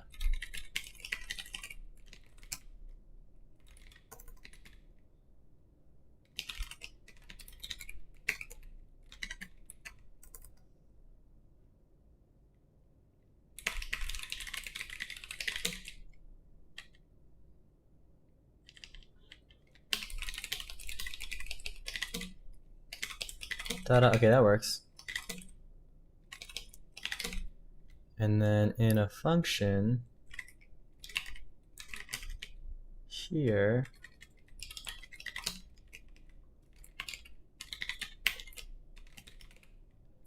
if it is main, we'll do something. Otherwise, do this.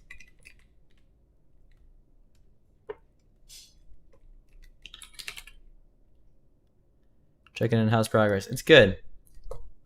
Just about to finish up the stream. I'm just trying to make, this is the main function, try to make it behave a little bit differently so it exits with an exit code and the entry calls it. So match entity.value.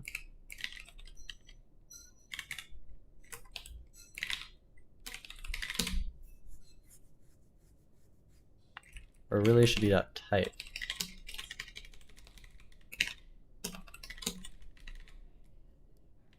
If it's any of these,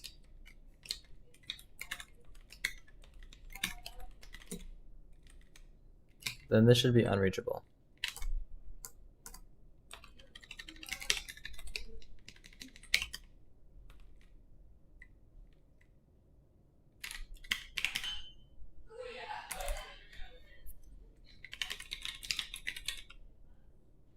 Or more like a panic. I don't know, we'll panic.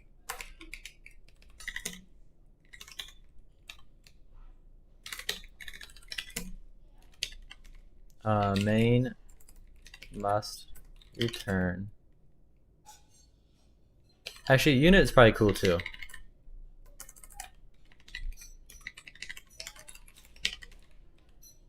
You silly. Oh, we don't have to say you silly.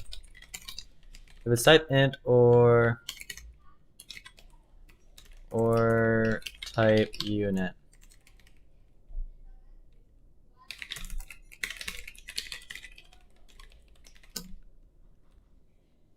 When do you set is main to false? I don't know that we ever do. Never.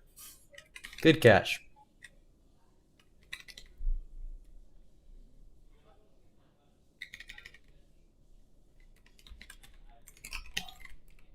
Right here.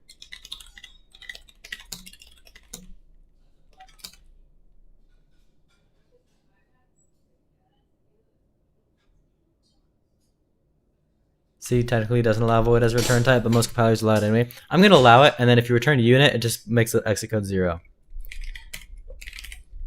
Does that seem valid?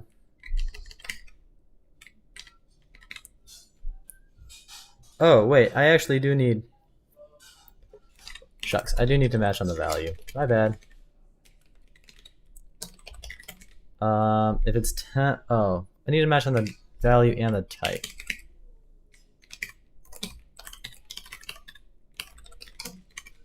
So basically, if we have a, this should be another order though. Like if we have a, oh dear.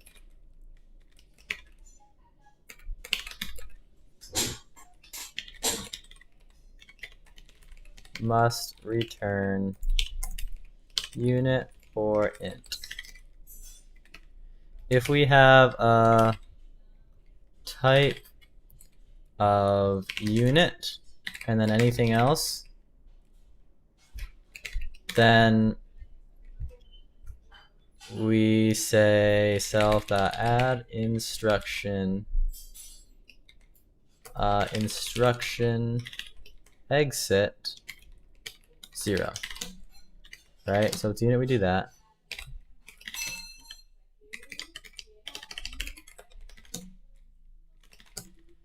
If it is of type int,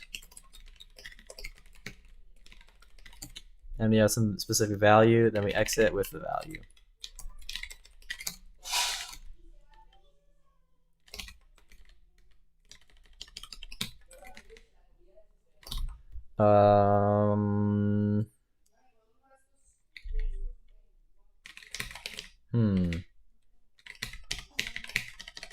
We'll just say exit can be an I size, I guess. It's not technically correct, but it's okay. And those are the only cases, right? It's either an int or it's a unit. Shall we try it? Uh-oh.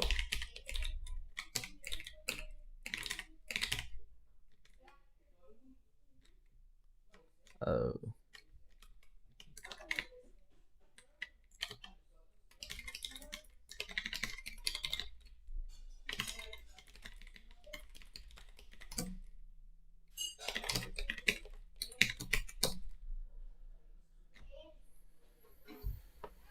This is no good. Go to 2. Where'd that come from?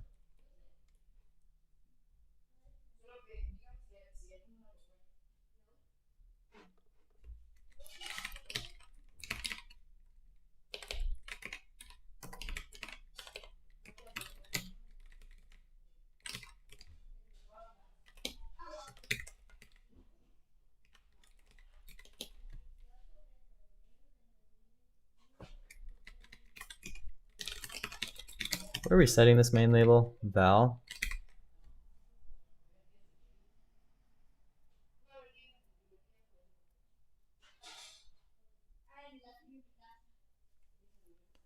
Why?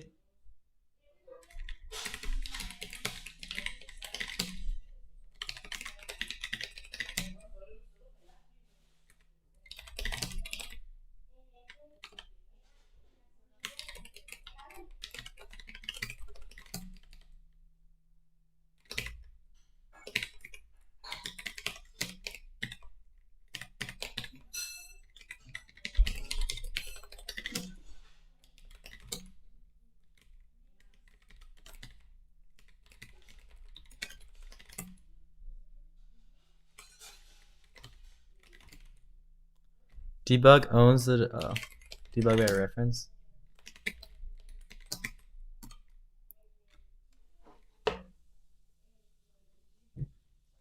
Why is it 2?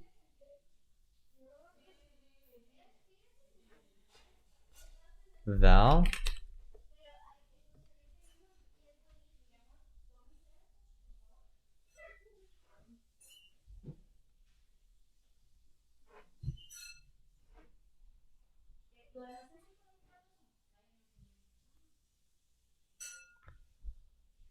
Oh.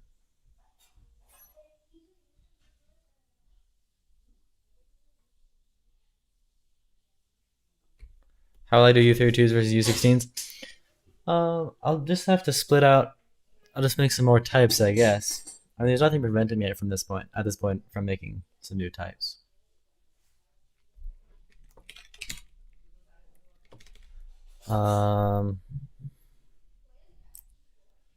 Clearly there's a problem here.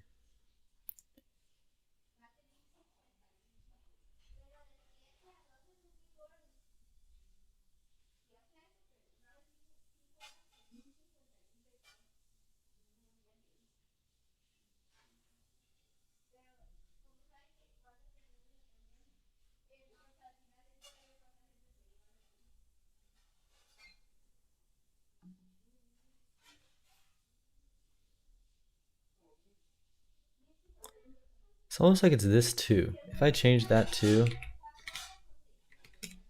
to be a 3, or say a 7, will it change to be a 7? Sure enough, it changed to 7. So for some reason, that val is equal to this value here.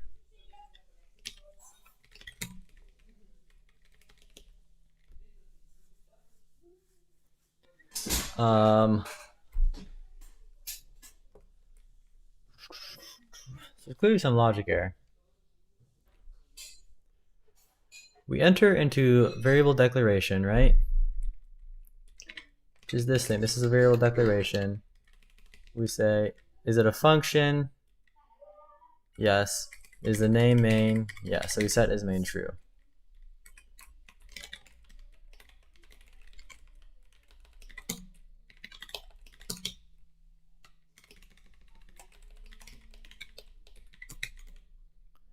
We say it's main.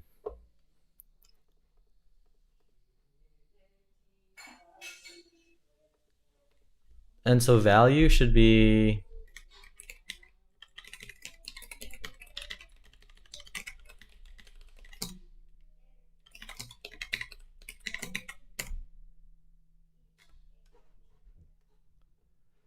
value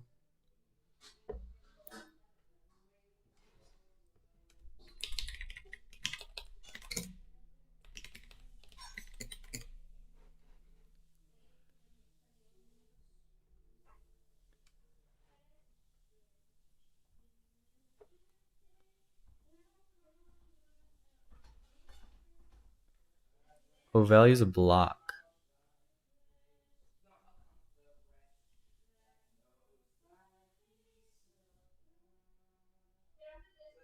No, it's a function. Yeah. So it's a function.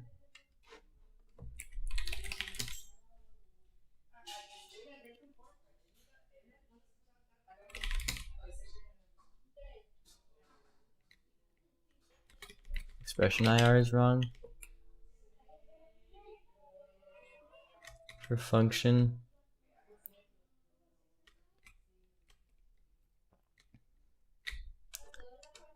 We're returning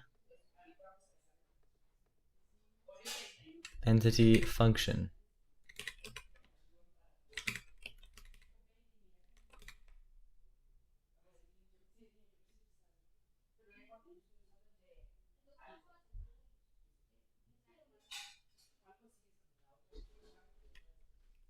Oh wait, I have a thought.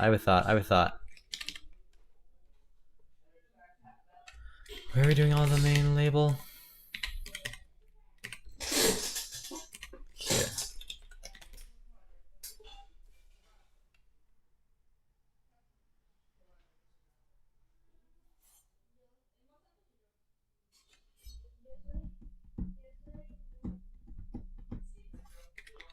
Oh, this is no good.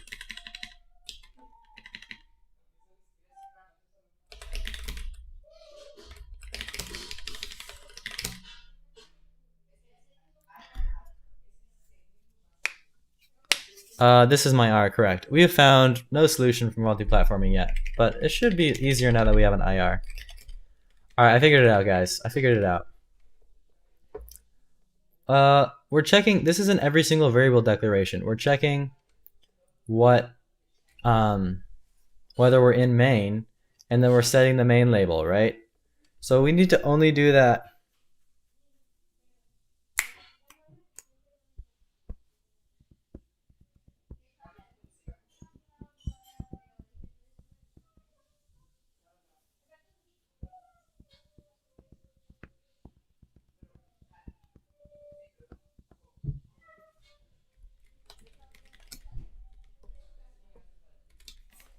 What if I did that?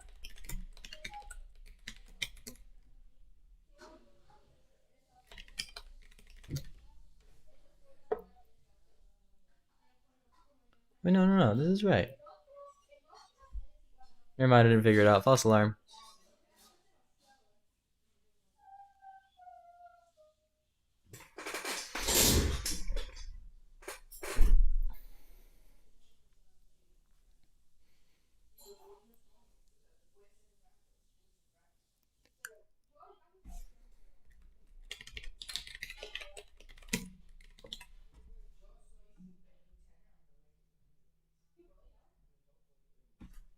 How many times is this being run?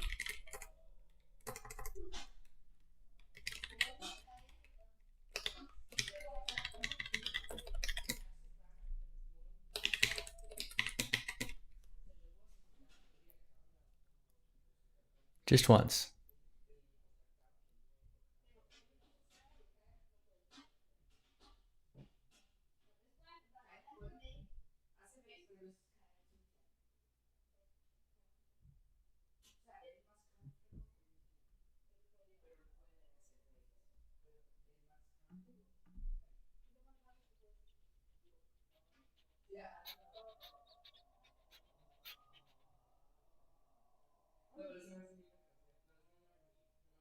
Um,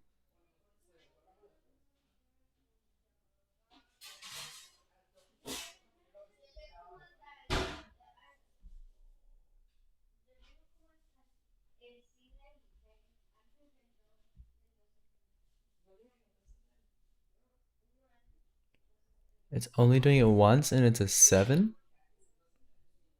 Why?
Uh,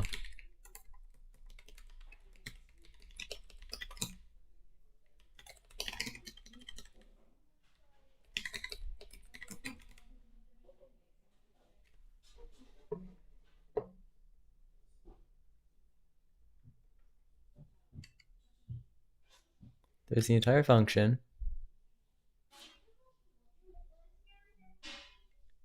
Then there's a block. There's a variable decal. And there's an int literal. Where in the world is that int literal coming from?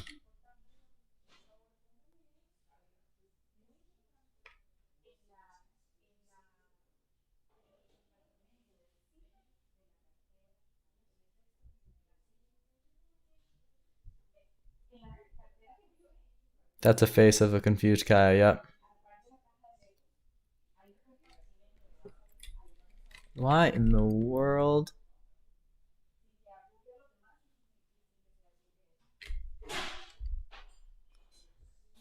This is the order of expressions we're generating IR for. First, we do it for the function. This makes sense. These are, by the way, these are only the ones that are in the main. So it's the whole function, correct, which then has a block, which is this, which makes sense, okay?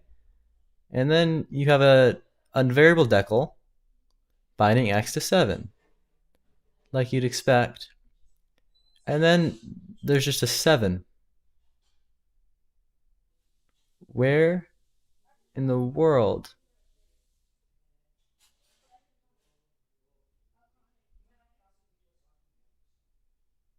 did the 7 come from? Yeah, and why isn't it either? Why isn't there and 7 isn't, and 7 is there? And the 7 is somehow dependent on this thing. Because if I change this to a 4, it turns into a 4. But we're already looking at the 4 here.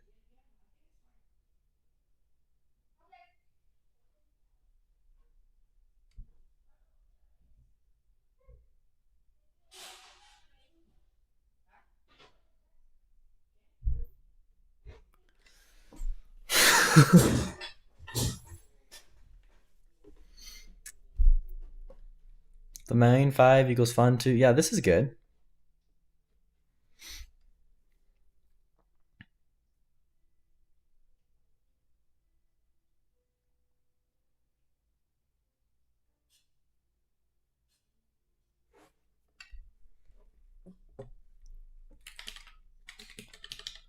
Oh, manners.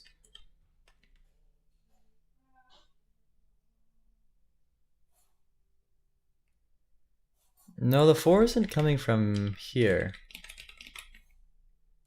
It's coming from here. You get it? Tell me. Please tell me. Please tell me.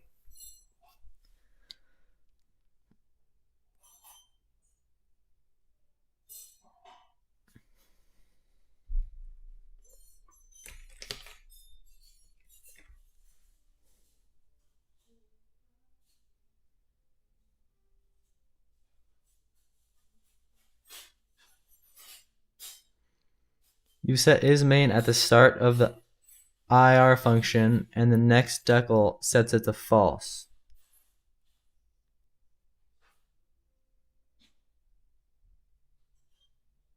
Is that right?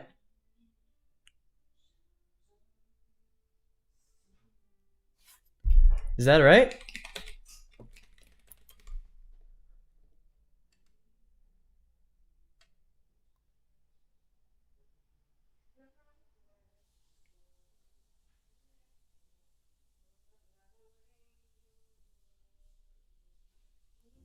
I don't think that's it.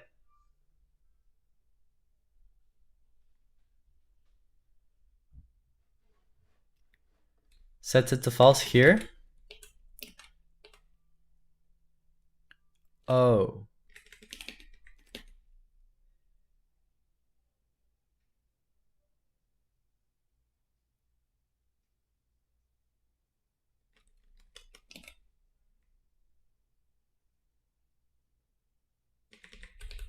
Oh, wait. You're talking about this and this.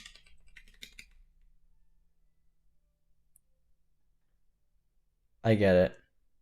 I still don't understand where the 4 and the 7 are coming from, but I see why this is bad. So I need to check this again.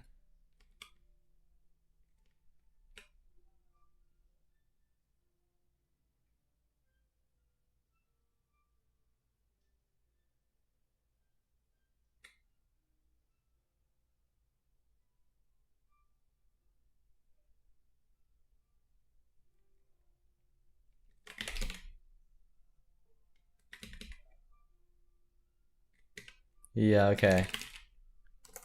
This is main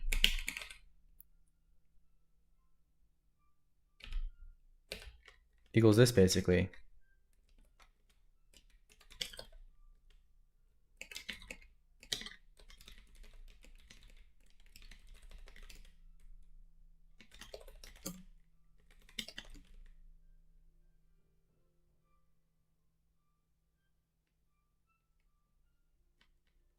uh,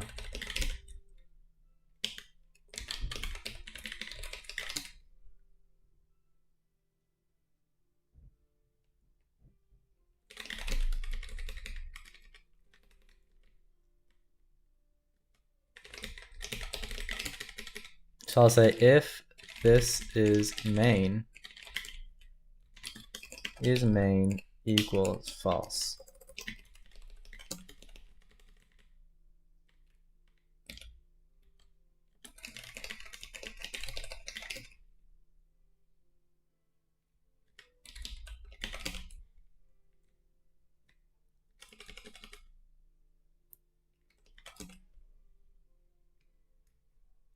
Oh yeah, this one's true. Sorry, my bad. This one should be false. Okay.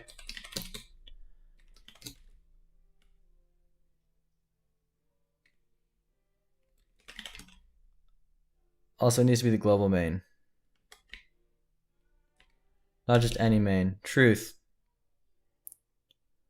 Couldn't we just like forbid main?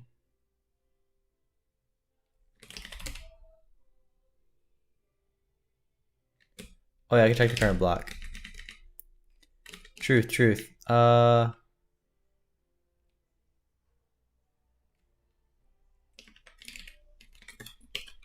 Current block. What is this thing? It'll be 0, right? Because that's the first.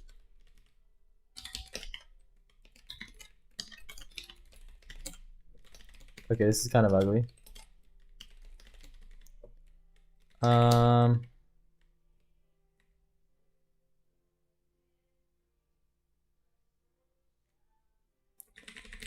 But I can't use and after oh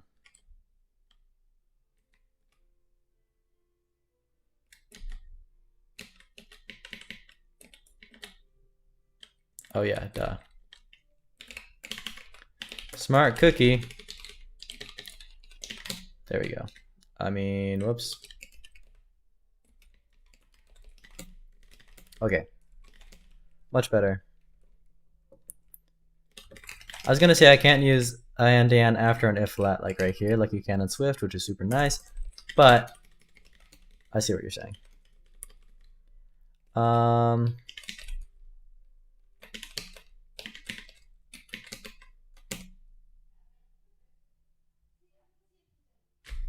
Yes, it's working.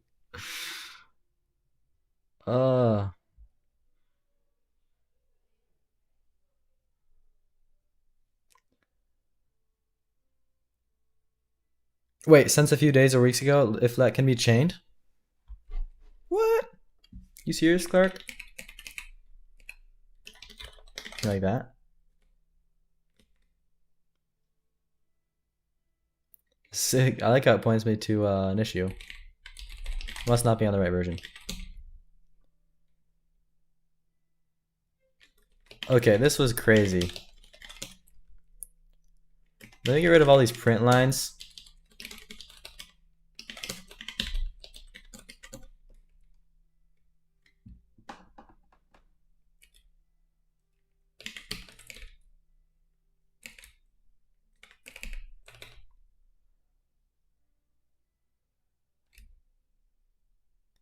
Maybe update, or this is a special case. I'm on 86. It's from March. So I'm probably not on a new enough one if it was as recent as you're saying. But anyway, yeah, okay. Oof.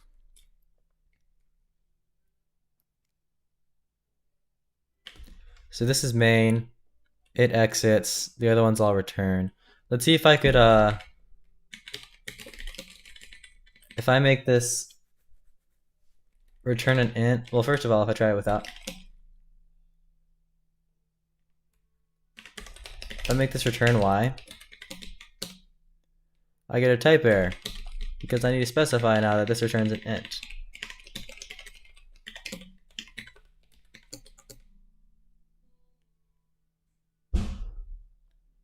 Main must return unit or int. It is returning a unit or int. Oh.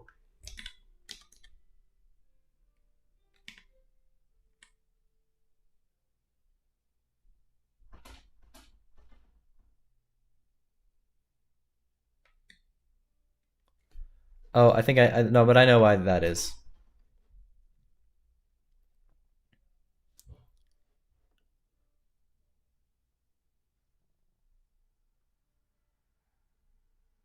I think I know why it is.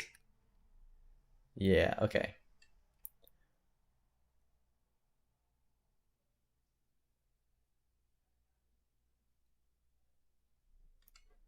Wait, where am I? Where am I? Where am I? Return. Okay, exit can actually exit with an entity. Big brain move. And then here, yeah, this is what needs to change. So if it's unit,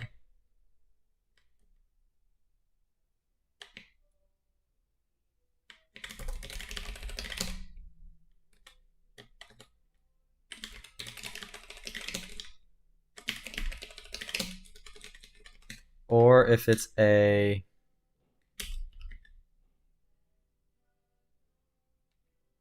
actually really just this. So then I actually don't need to do this, nor this, nor this, nor this, nor this, nor this, nor this. Ta-da! Okay.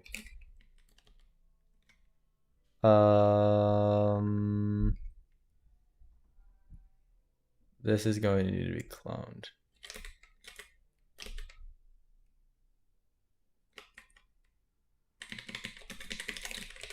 Which is a little bit sad.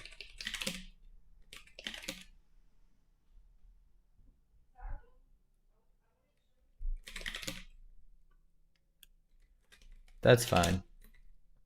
Okay. So now this should work. Joink. We exit with Y.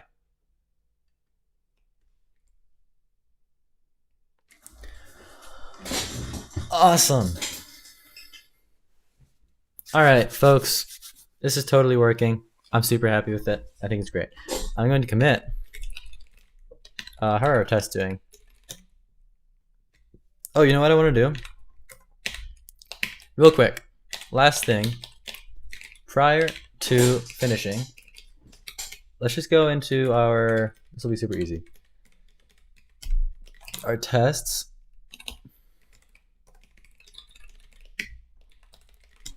Let my IR generator equal IR generator new. Take scope type, so that'd be checker dot types,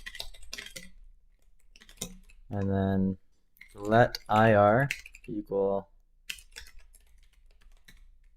dot. Why are those all public? Program IR. Checked program. What?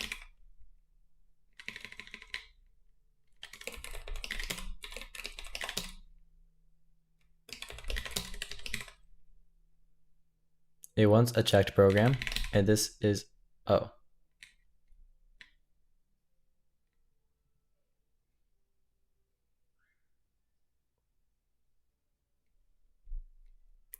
You know, if I just didn't unwrap these, then I could, well, that's probably not good. So we'll just unwrap this here. What? Oh, now I need a bigger reference. Yeah, there we go. Oh, yep, you're always one step ahead of me, aren't you? Sorry, I didn't see your chat. Okay, and then we've got that. And then how do I, does this have like a, okay, and then we'll say let IR string equal IR dot map block to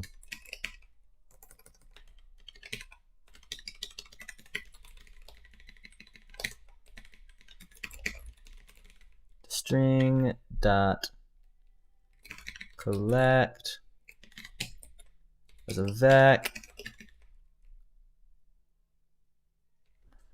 Done with work. How are things going? I'll show you one sec. Let me just finish writing this test, and then I'll demonstrate for you, Robin, if you're still around. This will just take a second. It'd be easier to show than to tell. Collect.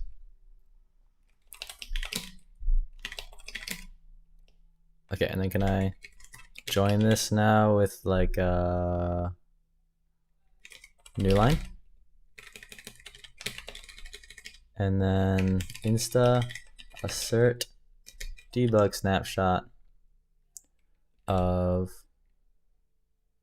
IR string.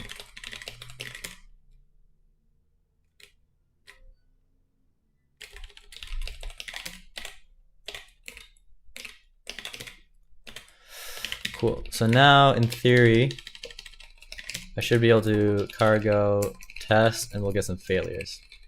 Not cargo, cargo. Cargo test. Oh. That's not what I want. I think I can just do this,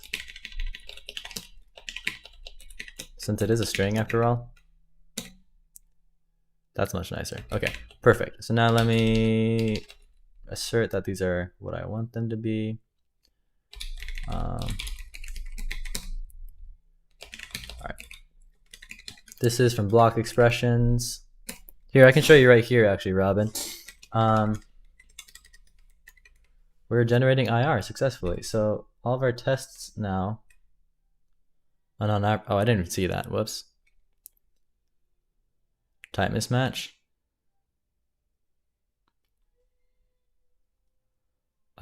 Which one would that be in?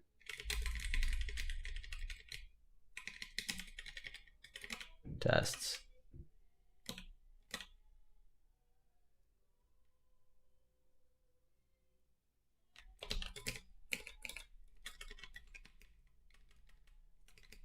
Oh, because this needs to specify returns an int.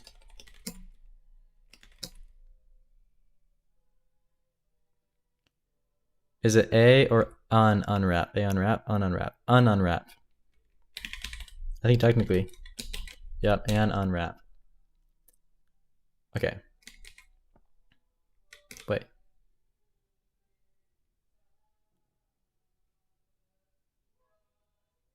Why are you skipping review? Oh, non-snapshot tests failed? Oh, panicked. Not yet implemented. What? Here I was ready to show Robin my new toy. Oh.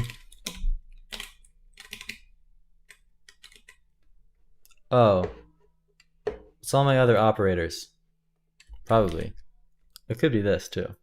No, it wouldn't be that. So it's really just all my other operators.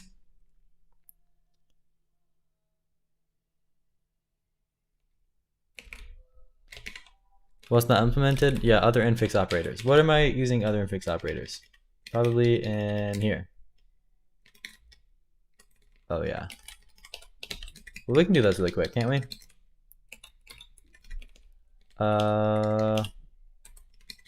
They're literally like all the same.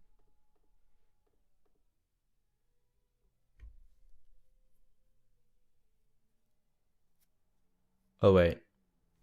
No, those are kind of complicated actually. Aren't those different?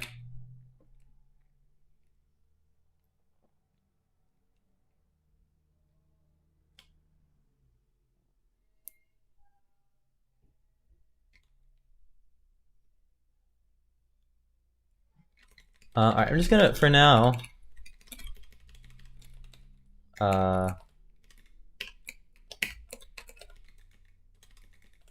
comment these out. I'm gonna make it to do.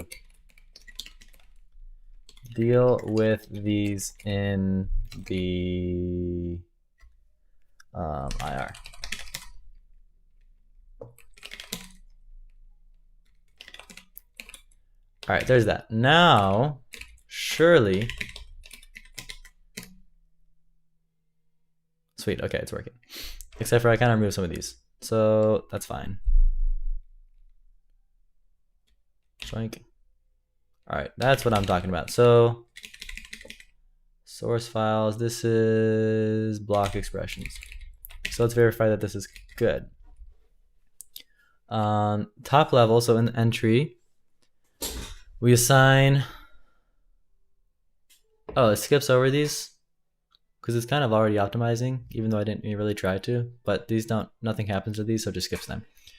We assign to a temporary value 7 minus 4, which then gets assigned to x0, which is this x, and then y then gets assigned to that. So that's perfect, no? That's good. Accept that. We accept those. Okay, that's good. This is functions. That's right here. So we have entry. We declare a function add, which is a function pointer to this label. And then main, which is a function pointer to this label. At the end, we go to main because it's main, and we call main, right?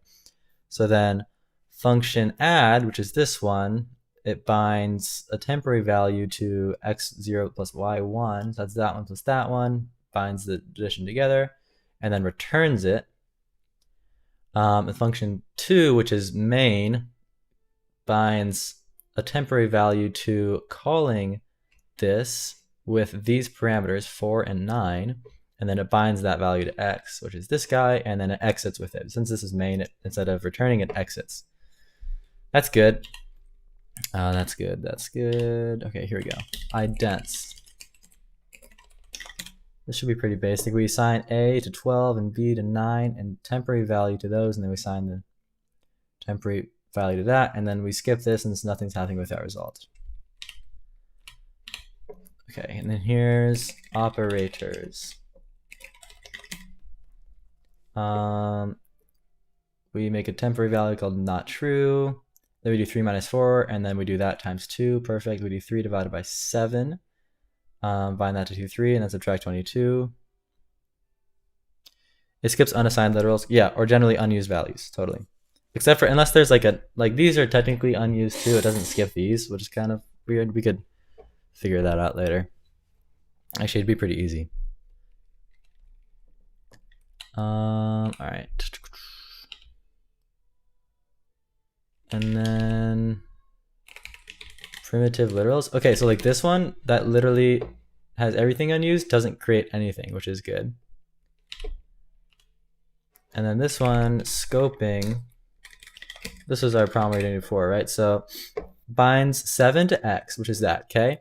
Then it binds a temporary value to that minus 23, and then it binds x1 to that. So this is the new x is being bound to this, right? Because that was returned out of this block expression.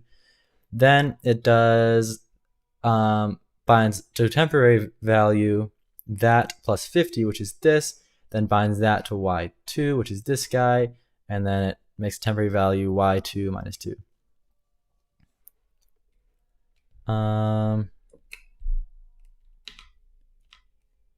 Okay, and then this is variable decals. So this is inside of main. We go to main. Okay, inside of main, we assign 6 to foo and 7 to bar, and then true to baz and unit to that, and then we exit with unit. Perfect. So now if we cargo test, everything is passing, which is crazy. What was my last? Okay.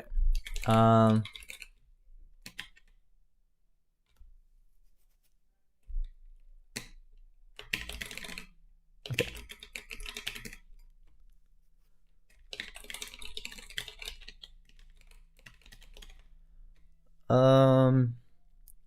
Generating IR. I need to force it because I removed that one commit.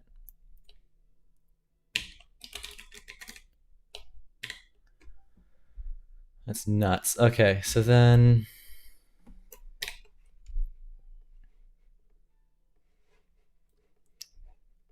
should all be on here now.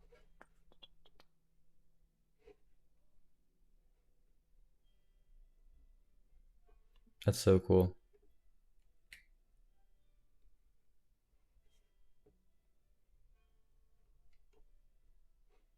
Good grief, this is a big commit.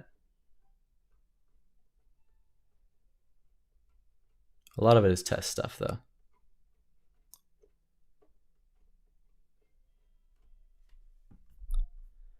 That's so fun. Awesome, thank you all so much for the help. That was fantastic. Learned a lot. Yeah, big commits look cool. Awesome, I'll stop it there. It's been a long one, right? 5 hours, 18 minutes. So Thanks, Robin. Please, can I contribute to ASM Cogen, please? Totally. I mean, I accept PRs. Did great today. Thank you so much. Is the language usable now? No, we're still one step away. So now we have IR, and then we need to go from IR to ASM, which will be tomorrow, if all goes according to plan. What is tomorrow? Friday? Oh, there's a conference tomorrow. Maybe not tomorrow, but soon. Monday at the latest.